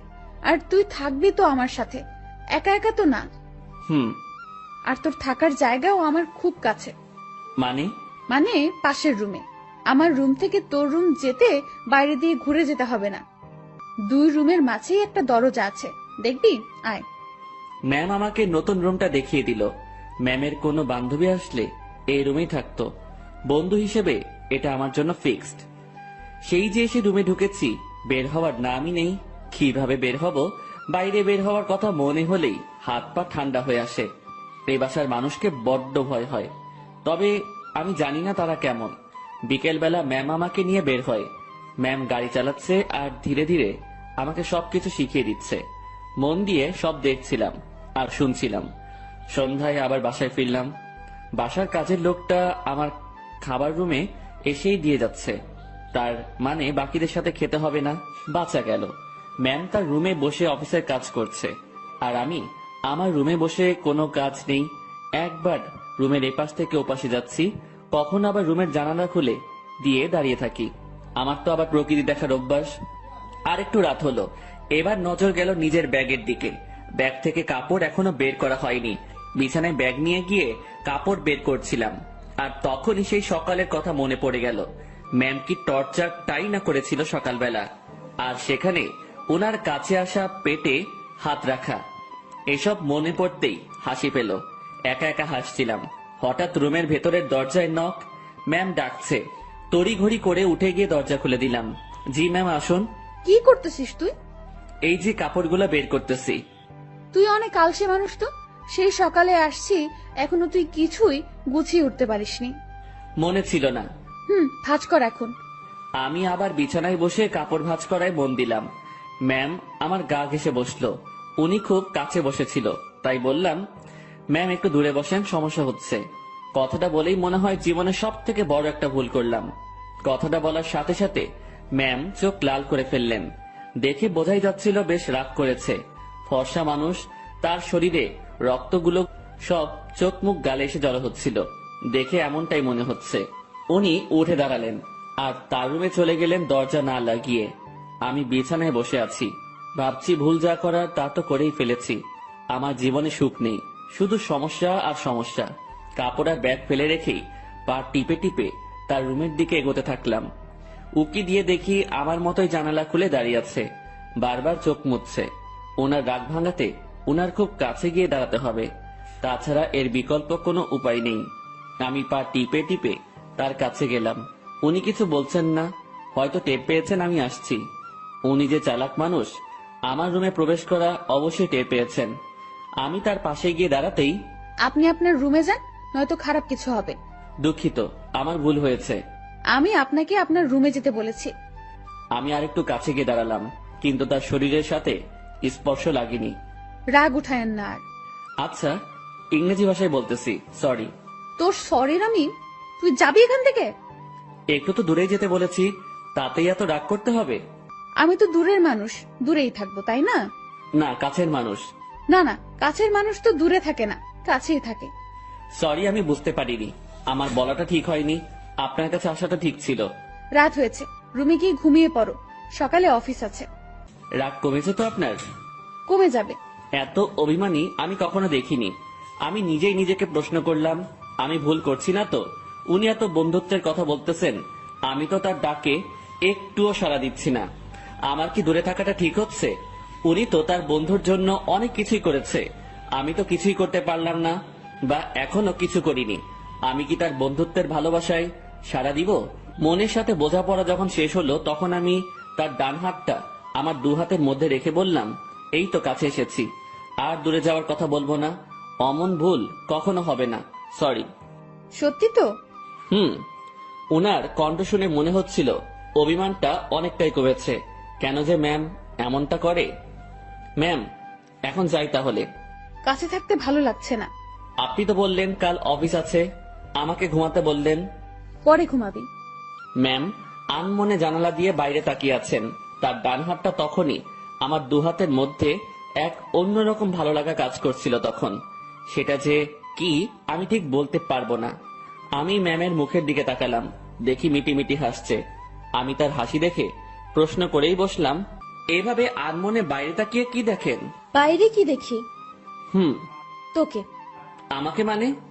আরে পাগলা, তুই আমার জীবনে এমন ভাবে আসলি, মানে আমি ভাবতেই পারিনি। তোর মতো একটা গাধা, তবে ভালো মানুষের সাথে বন্ধুত্ব হয়েছে। তবে আমার পোড়া কপাল। কেন? তুই আমাকে দেখে ভয় করিস, তেমন কথা বলতে চাস না। আমি যা বলি শুধু সেটাই করিস। আর কি করব? যাই হোক, সব ঠিক হয়ে যাবে। যা, এখন ঘুমিয়ে পড়। আচ্ছা, গুড নাইট। Good night. পরদিন সকালবেলা থেকে অফিস করা শুরু করলাম। ম্যামের সাথে সবসময় থাকা, উনি যা বলে সেগুলো শোনা এবং করা, এগুলোতেই ব্যস্ত। দিনকে দিন যাচ্ছিল, আমার অবস্থা ততই ভালো হচ্ছিল। ম্যামের সাথে কথা বলতে এখন আর ভয় লাগে না। কোনো কিছু লাগলে সোজা সাপটা বলে দেই। এদিকে ড্রাইভিংটাও একটু একটু শিখেছি। তাদের বাসার দু একজনের সাথে কথাও হয়েছে। মোটামুটি সবকিছু স্বাভাবিকের দিকেই বলা যায়। কিন্তু এমনটা একটা দিন আসলো, সেদিন আমার স্বাভাবিক মন আর ঠিক থাকলো না। ম্যামের বাবা ম্যামের বিয়ের জন্য ছেলে দেখেছে। আজ অফিসে যাওয়া হয়নি আমাদের, কারণ ছেলেপক্ষ দেখতে আসবে। কিন্তু আমার কেমন জানি ভয় ভয় লাগছে। বারবার মনে হচ্ছে ওনার বিয়ে হওয়ার কি দরকার? এমন থাকলেও তো পারে। আমি যা ভাবছি সেটা তো ভুল, বিয়ে তো হবেই। আমি আমার রুমে বসে ছটফট করছিলাম। ম্যামের রুমে বারবার উকি দিচ্ছি। উনি বেশ স্বাভাবিকভাবেই আছেন, দেখে মনে হচ্ছে না উনি কোনো টেনশন বা ভয় আছেন। তাহলে আমি ভয় করছি কেন? আমি তাকে হারানোর ভয় করছি না তো? ছি ছি, তাকে হারানোর কি আছে? সে তো আর আমার না। ম্যাম আমাকে বলেছিল উনি আমাকে ভালোবাসেন, সেটা ছিল বন্ধুত্বের। আর আমি যেটা ভাবছি সেটা তো অন্য কিছু। না, নিজের মনের অজান্তেই তাকে ভালোবেসে ফেললাম। এসব কখন হলো? আমি তো এইরকম কিছু ভাবিনি তার সম্পর্কে। পরক্ষণেই মনে হলো আমি তার চিন্তায় দিন পার করেছি, সেখান থেকেই এই অবস্থা। নিজের রুমে আর থাকতে পারলাম না। বিছানা থেকে উঠে ম্যামের রুমে চলে গেলাম। ম্যাম বসে বই পড়ছেন। আমাকে দেখে বললেন, কিছু বলবি? বল। আপনাকে দেখতে আসছে। তুই তো জানিস, নতুন করে প্রশ্ন করার কি আছে? যদি তারা আপনাকে পছন্দ করে, আপনি কি রাজি হবেন? ছেলে যদি ভালো হয়, পরিবার যদি ভালো হয়, তাহলে মানা করব কেন? তাই ঠিক। এটাই বলতে আসছিলি? না। সকাল সকাল তোতলানো শুরু করেছিস? কিছু হয়েছে? একটা কথা বলার ছিল। ম্যাম আমার দিকে তাকিয়ে বইটা বন্ধ করে পাশে রাখলো। তারপর আমাকে তার সামনাসামনি বসতে বলল। তোকে দেখে মনে হচ্ছে আমাকে কিছু বলতে চাচ্ছিস, কিন্তু ভয় করতেছিস। হ্যাঁ, ওই রকমই। ভয় নেই, বল। কিছু বলবেন না তো? আরে আমি তোর বন্ধু না, তোকে কি বলবো পাগল? ভয় নেই, বল। আপনি আপনার বাবাকে বলে বিয়েটা ক্যান্সেল করে দেন। ওই বিয়ে তো ঠিকই হয়নি, এখনই কিভাবে ক্যান্সেল করে দিব? আর কেন ক্যান্সেল করব? আরে আপনি চলে গেলে আমি কিভাবে থাকবো? ওই কিভাবে থাকবি মানে? তুইও থাকবি বাসার বাকি যারা যেভাবে আছে সেভাবে। আমাকে ছাড়া আপনি কি থাকতে পারবেন? ম্যাম আমার দিকে এক দৃষ্টিতে তাকিয়ে আছে। আমার কথা শুনে হয়তো সে অবাক হয়েছে। এই বাসায় বিয়ে করেন? মানে তোর মাথা গেছে নাকি? I love you. মুখ ফসকে হোক আর যেভাবে হোক কথাটা বলে ফেললাম। মনে মনে ভাবছিলাম বাংলায় বলবো, কিন্তু মুখ থেকে ইংরেজিতেই বেরিয়ে গেল। আমার কথা শুনে ম্যাম মিটি মিটি হাসতেছেন। তুই যা বললি ভেবে বলেছিস? না, কেন? ভাবার কি আছে? আমার যেটা নিয়ে ভয় হয়েছে সেটার জন্য বলেছি এটা। কি নিয়ে ভয় হয়েছে? আপনার চলে যাওয়া। আমি চলে গেলে তো কি হয়েছে? তুই একটা বিয়ে করবি, তার সাথে থাকবি, সে তোর কেয়ার করবে। আপনাকে লাগবে। বাচ্চাদের মতো আবদার করতেছিস কেন? জানি না। এ এক অন্যরকম শুভকে দেখছি, যে কখনো এভাবে আমার কাছ থেকে কিছু চায়নি। আচ্ছা কি লাগবে, কি জন্য লাগবে, সবকিছু বুঝিয়ে বল। আমি কিছু বোঝাতে পারবো না। আপনাকে লাগবে, আর আপনাকে ভালোবাসার জন্য লাগবে।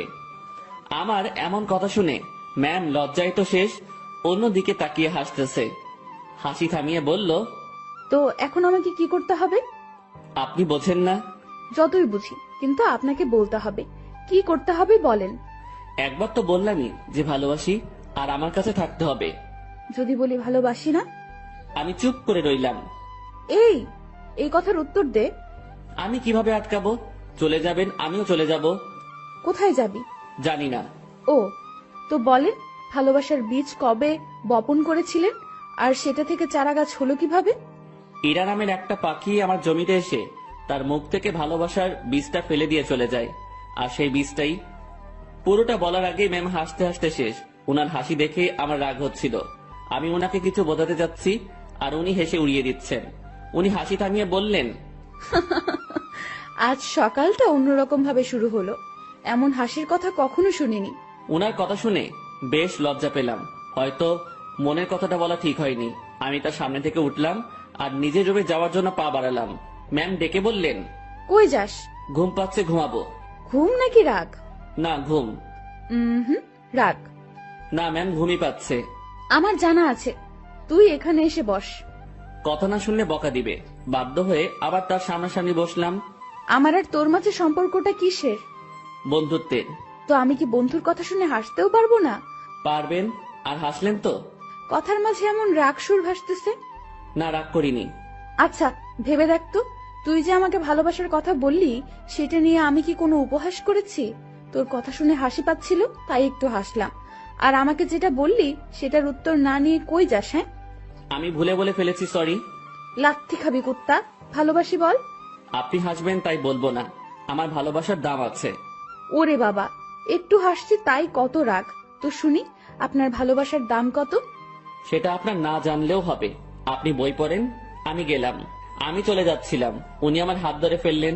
কেমন কান্না কান্না কণ্ঠে বললেন, ওই পাগল, আমি তোমার ভালোবাসা নিয়ে উপহাস করিনি তো। আপনি যে হাসলেন। না পাগল। ইরা আমাকে জড়িয়ে ধরে কান্না শুরু করলো, আর অভিমানী কণ্ঠে বলল, প্রত্যেকটা গল্পে আমি তোমাকে প্রপোজ করি, তুমি কি করো?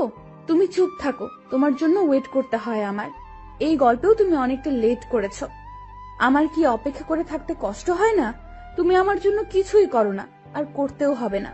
শুধু ভালোবাসলেই চলবে। আর হ্যাঁ, রাগ দেখাও কেন আমাকে?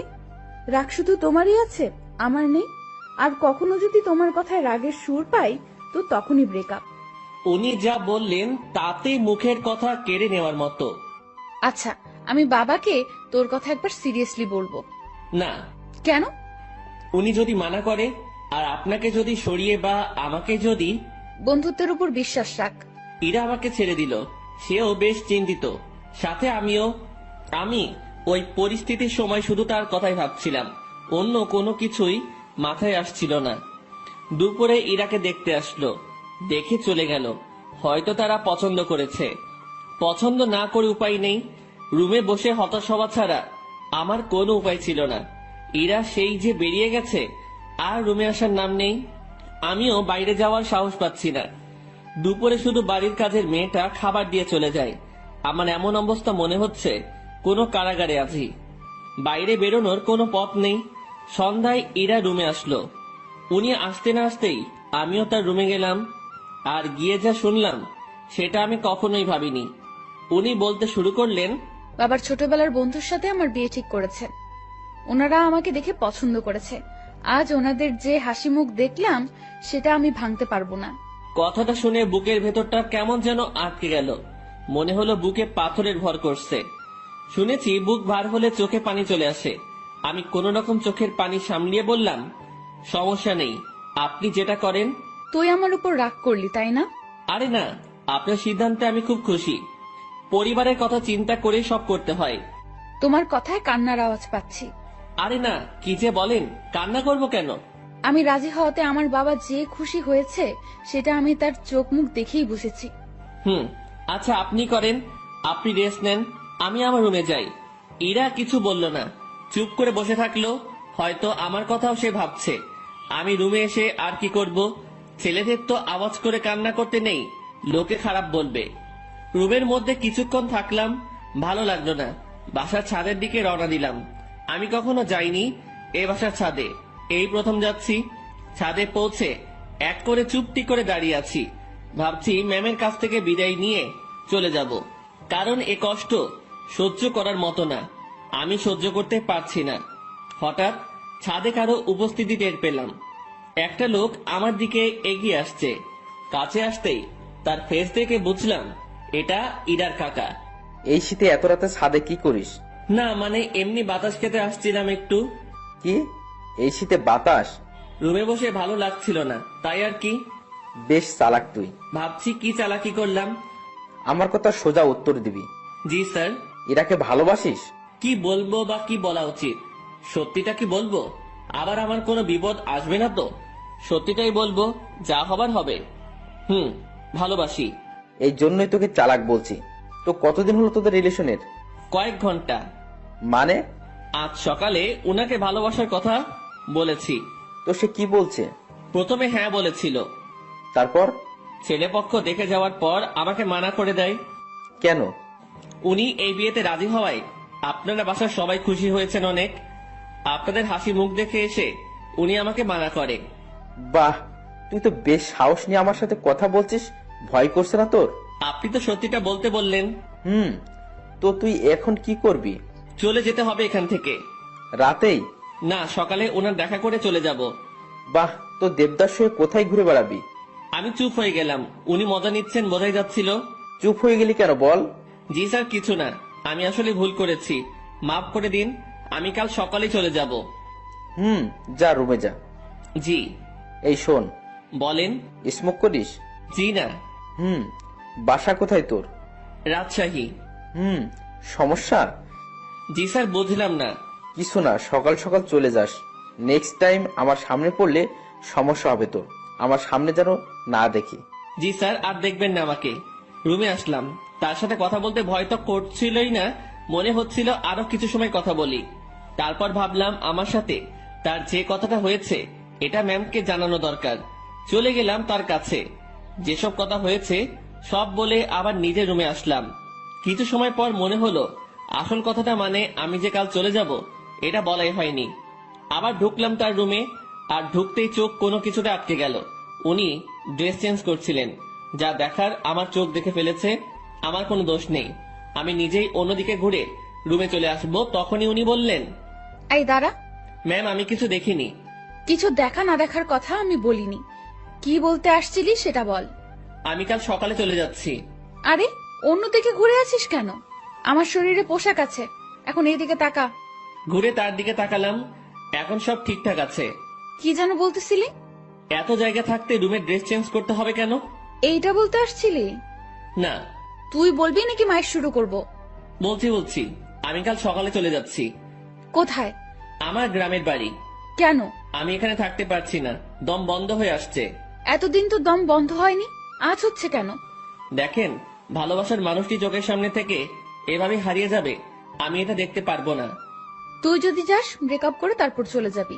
ঠিক আছে, ব্রেকআপ। যা বলার বলে এসে কম্বল মুড়ি দিয়ে শুয়ে পড়লাম। ওনার কথা ভাবতে ভাবতে চোখের পাতাটা বন্ধ হয়ে গেল। রাত তখন কত হয়েছে আমি জানি না। আমার কম্বলের নিচে কাউকে অনুভব করলাম, কেউ একজন এখানে এসে শুয়ে আছে। নিজের ঘুম ভাঙাতে চোখ খুললাম, কম্বলটা মাথার উপর থেকে সরিয়ে দেখি ইরা আমার পাশে শুয়ে আছে। আমি উঠে বসাতে ফেল করে আমার দিকে তাকিয়ে আছে। উনাকে দেখে অবাক হয়ে যাই আমি। কয়েকদিন পরে যার বিয়ে, সে আমার রুমে আমার সাথে একই বিছানায় এসে শুয়ে আছে। এর মতলবটা কি? যেমন ছিলি তেমন করে শুয়ে থাক। আপনি এখানে কি করেন? দেখছিস না শুয়ে আছি? আপনার রুমে যান। এখানে কি? এটাও আমার রুম। এভাবে এত কাছে আসা ঠিক না। কোনটা ঠিক তোকে বলতে বলছি আমি? যেমনটা ঘুমিয়েছিলি তেমনটাই ঘুমিয়ে থাক। শোনেন, আপনি আমাকে কিছু বলতে দিল না। উনি উঠে আমার মুখ চেপে ধরলো, তারপর শুয়ে দিয়ে উনি আমার পেটের উপর বসে কম্বলটা আমার মাথার পেছনে গুজে দিল। তারপর তার ফোনের লাইট অন করে সাইডে রাখলো। ম্যাম তার পা দুটো ভাঁজ করে ভালোভাবে আমার পেটের উপর বসলো, তারপর তার হাত দুটো গালে রাখলো। বাইরে থেকে এই অবস্থা দেখে মনে হবে একটা ত্রিভুজের মতো, ভেতরে আলো থাকায় ছোট্ট একটা 3 কোণা ঘরের মতোই লাগছিল। তারপর তোর সাহস কি করে হয় আমার সাথে ব্রেকআপ করার? আমি চুপ। শুভ, উত্তর দে, না হলে তোর খবর আছে। আপনার যাতে ভালো হয় সেই জন্যই করেছি। তুই ব্রেকআপ করার কে? করলে আমি করব। আমি করতে পারি না। তুই কেন করবি? ভালো তো আমি বাসি, ব্রেকআপ আমি করব। আর আমি কি ভালোবাসি না? আমার থেকে কম, সো তোর ব্রেকআপের কোনো দাম নাই। আচ্ছা, আপনি পেটের উপর থেকে নামেন, ব্যথা করতেছে। করলে করুক, আমি কি করব? আপনি যা করছেন সেটা ঠিক না। কি করতেছি আমি? এই যে এইভাবে বসে আছেন, আবার তোকে জ্ঞান দিতে বলেছি আমি। জি না। এরপর ইরা তার হাত দিয়ে আমার ঠোঁট স্পর্শ করা শুরু করলো, নাকে চোখে হাত বুলিয়ে দিল। আমি যে বসে আছি তাতে কি তোর বেশি কষ্ট হচ্ছে? না, কিন্তু এইরকম ভাবে হাত দিচ্ছেন এটা ভালো লাগছে না। I love you. নতুন বরকে বইলেন, কথাটা বলার সাথে সাথে গালে চর বসিয়ে দিল। আই লাভ ইউ টু বল, নয়তো আরো মারবো। টুট টুট টুট। কিসের টু টু? পুরোটা বল। ভালোবাসি আমিও। ওয়াও, খুব বলেছেন। চলো এখন রোম্যান্স করি। ম্যাম ওয়েট, কিসের রোম্যান্স? আমি তো আপনার বর না, এগুলো ঠিক হবে না। আপনি আপনার রুমে যান। আহারে, আমি তো রোম্যান্স করবই, সে বিয়ে হোক আর না হোক। ম্যাম কি? ছেড়ে দেন না। ওলে, খুব ভয় লাগছে তোমার? ইরা বসা থেকে এবার আমার পুরো শরীরের উপর শুয়ে পড়লো। ভয়ে বুকের মধ্যে দুরুম দারুম শব্দ হচ্ছে। ইরা এবার আমার বুকের উপর হাত রেখে তাতে তার থুতনি রাখলো আর বোকা বোকা গলায় বলল, ভয় নেই, এই যে তোমার কাঁধ থেকে মাথা পর্যন্ত আজ আমি এইটুকুতে আমি যা ইচ্ছা করব। ওনাকে আর থামাতে পারলাম না। ভেতরে ফোনের লাইট নিভিয়ে দিয়ে আমার ঘাড়ে আর গলায় তার ঠোঁটের স্পর্শ দেওয়া শুরু করলো। তার খোলা চুলগুলো আমার দিকে হেলেছিল, আর উনি তো তার কাজ করে যাচ্ছেন। কিছু সময় পর, আমি তোমার বুকে এখন ঘুমাবো, সকালে আমাকে ডেকে দিও। আমি কিছু করতে পারি না। তুমি আবার করবা? তুমি মানে, সরি, আপনি যেগুলো করলেন। ওই না, তুমি কেন করবা? তুমি কিচ্ছু করতে পারবে না। হুম। রাগ। আরে না, কি বলেন, রাগ করবো কেন? সরি। ইরা ফোনের লাইট আবার অন করলো। উনি ওনার গলা থেকে ওড়নাটা সরিয়ে দিতে নিচ্ছিল, আমি থামিয়ে দিলাম। কি করছেন? তুমি না বললে কি যেন করবা? আপনার ওই গলাটুকুই লাগবে। হ্যাঁ, এই আমাকে কিছু করতে দিল না, আর এখন উনি বায়না ধরে বসে আছেন। লোভ তো আপনি ধরিয়েছেন। এই, আমার দোষ দিবা না একদম। লোভ সামলাতে পারো না তুমি? হুম। এই যে গলাটুকুই শুধু, এর নিচে আসলে মায়ের ওকে। আচ্ছা। কি মানুষ রে বাবা, নাও করে না। আমি উঠে বসে ওনার গলায় আমার ঠোঁটের স্পর্শ দিতে লাগলাম। ইরার মতো আমি বেশি সময় নিলাম না। একটু পরে বললাম, রুমে গিয়ে ঘুমিয়ে পড়ো। এটা আমার রুম। এখানেই থাকবে? হ্যাঁ। দুজন একে অপরের দিকে তাকিয়ে আছি। তাকিয়ে থাকতে থাকতে দুজনই কান্না করে দেই। ইরা আমাকে বলল, এই তুমি কান্না করতেছো কেন? এভাবে কখনো তো পাবো না। ধুর, পাগলকে বলে পাবে না। তুমি তো চলেই যাবে। আমি থাকার চেষ্টা করব। আর তুমি কান্না করতেছো কেন? বলা যাবে না। বলো না। পাগলটাকে অনেক ভালোবেসে ফেলেছি। ইরার আমার কপালের সাথে তার কপাল ঠেকালো। ওর চোখের পানি আমার মুখের উপর পড়ছে। অনেক কান্না হয়েছে, থামো। এখানে থাকবো, না করো না প্লিজ। আচ্ছা থাকো। তোমার বুকের উপর ঘুমাবো। হুম। রাগ করবে না তো? না। ইরা আমার গালের সাথে গাল লাগিয়ে শুয়ে পড়লো। দুজন ভোরে উঠবো, উঠে হাঁটতে বের হব। তোমার কাকা আমাকে চলে যেতে বলেছে সকালে। ওনার সাথেই বের হব। কি? তোমাকে কিছু ভাবতে হবে না। উনি আমাকে দেখলে গুলি করবে। আমি যদি বলি জামাই বলে ডাকবে। মানে? তুমি যে বললা ওনার সাথে কথা বলছো, হুম। উনি আবার আমাকে কল করেছিল। আমি সব সত্যিই বলেছি। তারপর উনি কি বললো জানো? কি বললো?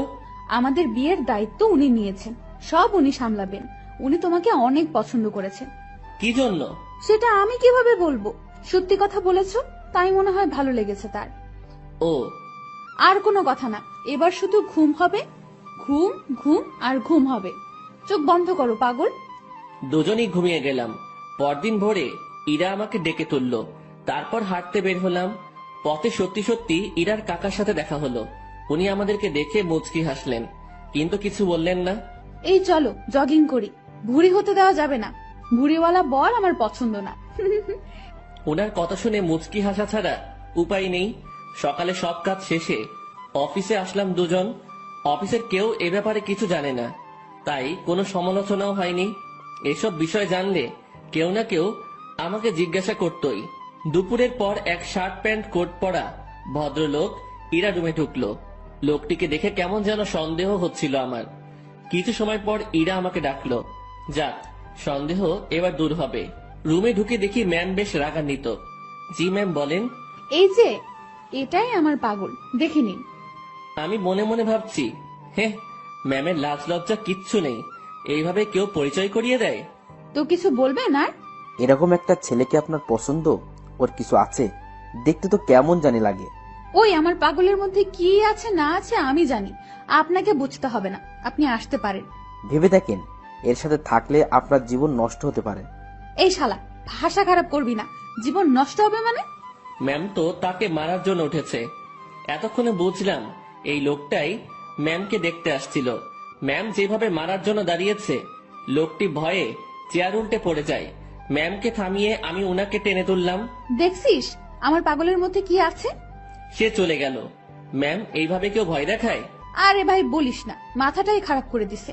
আমি কত বুঝালাম, বুঝলোই না। আমি বাইরে চলে আসছি। ম্যাম তখন পেছন থেকে ডাকলো। ওই আমার পাগল। জি ম্যাম, বলেন। উনি মুচকি হেসে বললেন, কিছু ফাইল কপি করতে হবে, একটু সাহায্য করবেন? আমি করে দিচ্ছি। আরে আমার রুমের মেশিনে কালি নেই, তুমি ম্যানেজারের রুম থেকে বের করে নিয়ে আসো। আচ্ছা। ইরা ফাইলগুলো আমার হাতে দিল।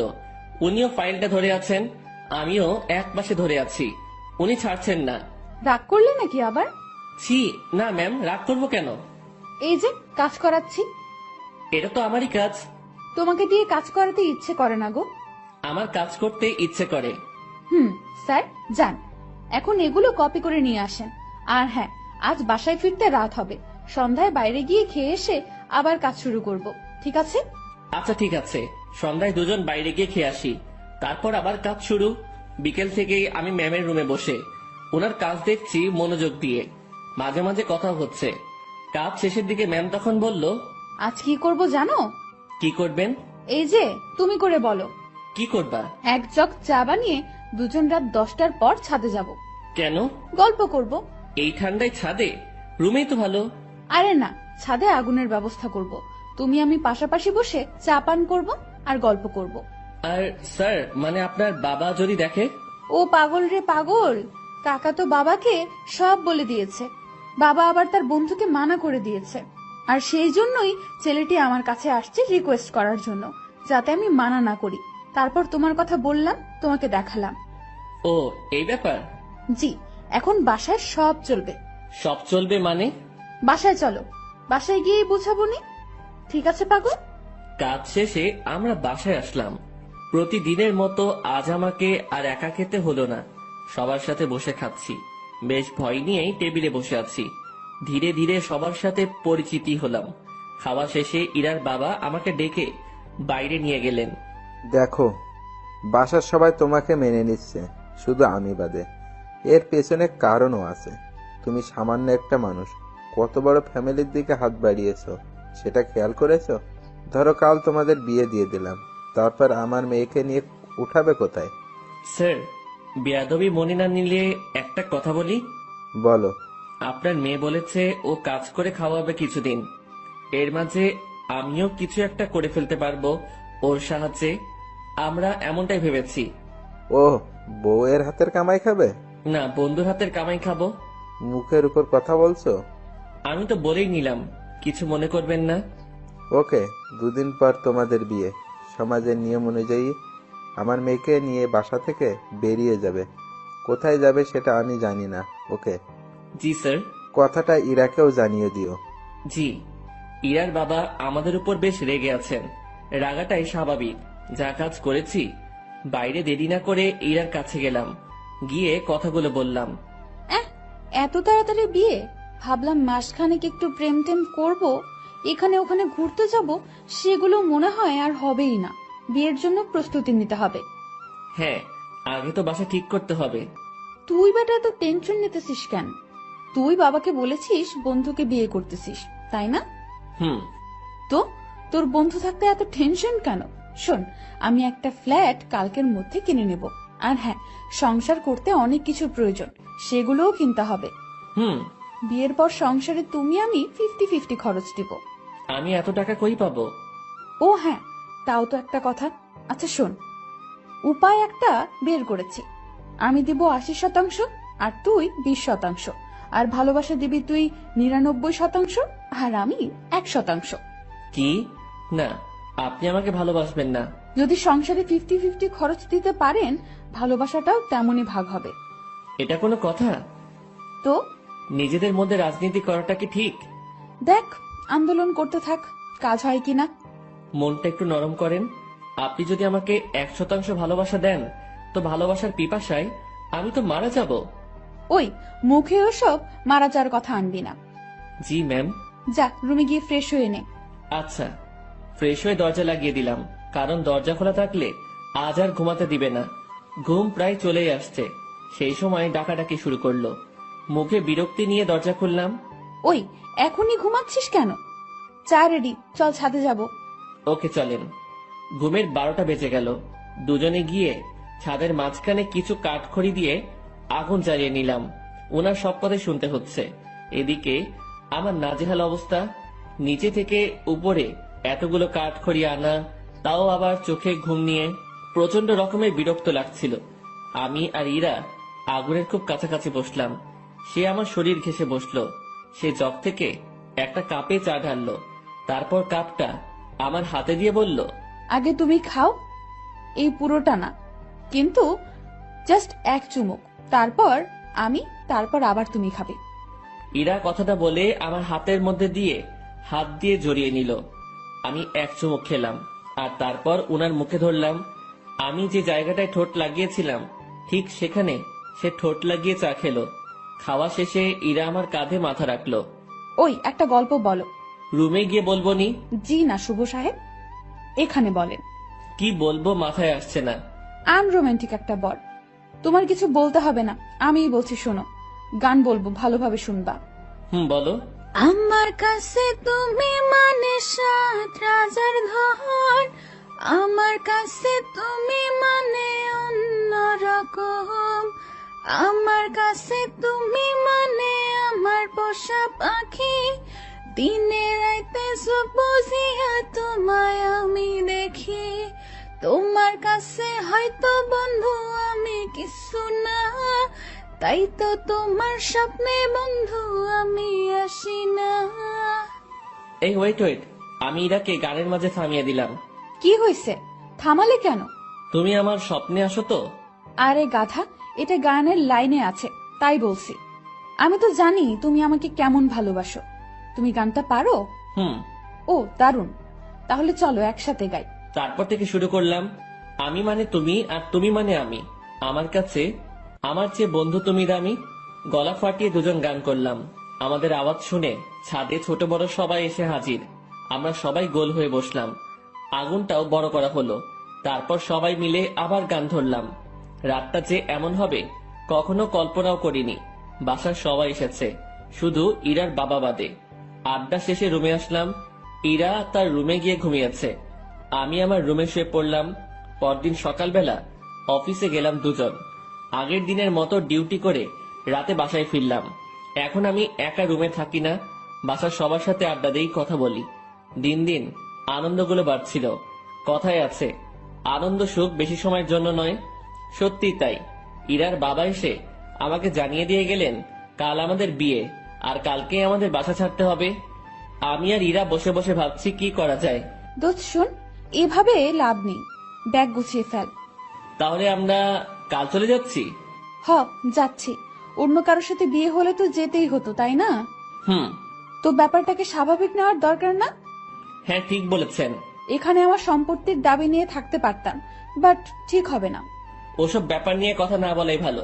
ওনাদের ভালোবাসা নিয়েই আমরা বাসা থেকে চলে যাব, ওটাই আমাদের সম্পত্তি। হুম, তো যা, তোর ব্যাগ গুছিয়ে নে। রাতে ব্যাগপত্র গুছিয়ে নিলাম। সকালবেলা আমাদের বিয়ে হলো। আমার পক্ষ থেকে ইরার কাকা মুরব্বি হলেন। বিয়ের সব কাজ শেষে খাওয়া দাওয়া শেষ, এবার আমাদের যাওয়ার পালা। আমরা রাতে প্ল্যান করেছি বিয়ে করি আর যাই করি অফিস মিস দেওয়া যাবে না। এখান থেকে অফিসে যাব, তারপর কারো মাধ্যমে আমরা একটা বাসা ভাড়া নিব। রাতে আমাদের বাসা হবে। ইরা সবার কাছ থেকে হাসি মুখে বিদায় নিচ্ছে। ওকে দেখে মনে হচ্ছে না একটু আগে ওর বিয়ে হয়েছে, আর পরিবার ছেড়ে আমার সাথে চলে যাচ্ছে। আমরা বাড়ির মেইন দরজা পার হতে না হতেই ইরার বাবা আমাদের আটকিয়ে দিল। কোথায় যাচ্ছ তুমি? কোথায় আবার বিয়ে হয়েছে? এখন কি আর একটা বাড়ি আছে আমার? আমার ঠিকানা তো এখন শ্বশুর বাড়ি, সেখানেই যাচ্ছি। এই বাড়িটাই তো তোমার। যতই আমার হোক, আমি তো এখানে থাকবো না। তুমি আমার উপর রেগে আছো? না, রাখবো কেন? তো চলে যাচ্ছ কেন আমাদের ছাড়া? তুমি তো যেতে বলেছো। কোথাও যেতে হবে না, আমি শুধু তোমাদের ভালোবাসাটা পরীক্ষা করে দেখলাম। কথাটা বলা মাত্রই ইরা তার বাবাকে জড়িয়ে ধরে কান্না করলো। পরে আমরা দুজন জানতে পারলাম এটা তাদের একটা প্ল্যান ছিল। কান্নাকাটি শেষে আমরা আমাদের রুমে ফিরে আসলাম। তখনই অফিসে যেতে চাইছিলাম, সবাই ধরে আমাদেরকে উপরে পাঠিয়ে দিয়েছে। যাক, এখন থেকে আমি দুষ্টামি করতে পারবো। এবার ওনাকে একটু দেখিয়ে দেই আমি কি পারি। ইরা শাড়ি পরেছিল, আমি তার কাছে গিয়ে জড়িয়ে ধরে এক হাত তার পেটে রাখলাম। ওই, কি করিস তুই? কি করি মানে, বুঝছো না? তুই ছাড়। না, ছাড়বো না। আরে ভাই, এগুলো এখনই না, দেরি আছে। আমার কিছু কথা আছে। কোনগুলো? এখনই না। তুই যা করছিস। আমি তো কিছুই করছি না, বা করতে চাইছি না। তাহলে এখানে হাত দিয়েছিস কেন? এমনি। এমনি, তাই না? হুম। ইরাকে ছেড়ে দিলাম। ও বলতে শুরু করলো, স্যার, আমাদের বিয়ে হলো, এই শুকরিয়া আদায়ের জন্য দুইজন নফল নামাজ পড়ব। আচ্ছা। মন খারাপ হয়েছে? কই না। দেখতে পাচ্ছি। মনে মনে আমার সাথে ব্রেকআপ করলা নাকি? না, কি বলো? বুঝি বুঝি, আমি সবই বুঝি। ইরা আবার আমার কাছে আসলো। চোখ বন্ধ করো। আমি চোখ বন্ধ করলাম। যেখানে হাতটা দিয়েছিলে সেখানে হাতটা রাখো, তবে এদিক সেদিক নিয়ে যেও না যেন, কারণ বাকি জায়গায় তোমার স্পর্শগুলো আমি ভিন্নভাবে নিতে চাই। হুম, বুঝেছি। ঠোঁটে চুমু দেই। হুম, দাও। হুম, দিব না। কেন? পচা তুমি, তাই। আমি কি করলাম? আমাকে আমার বাবা মার কাছ থেকে চুরি করেছো। আচ্ছা, তাহলে তাদের জিনিস ফেরত দিয়ে আমি চলে যাই? এই না। কেন? কারণ আমি চোরের প্রেমে আহত। দুজন মুচকি হেসে একে অপরকে জড়িয়ে ধরলাম।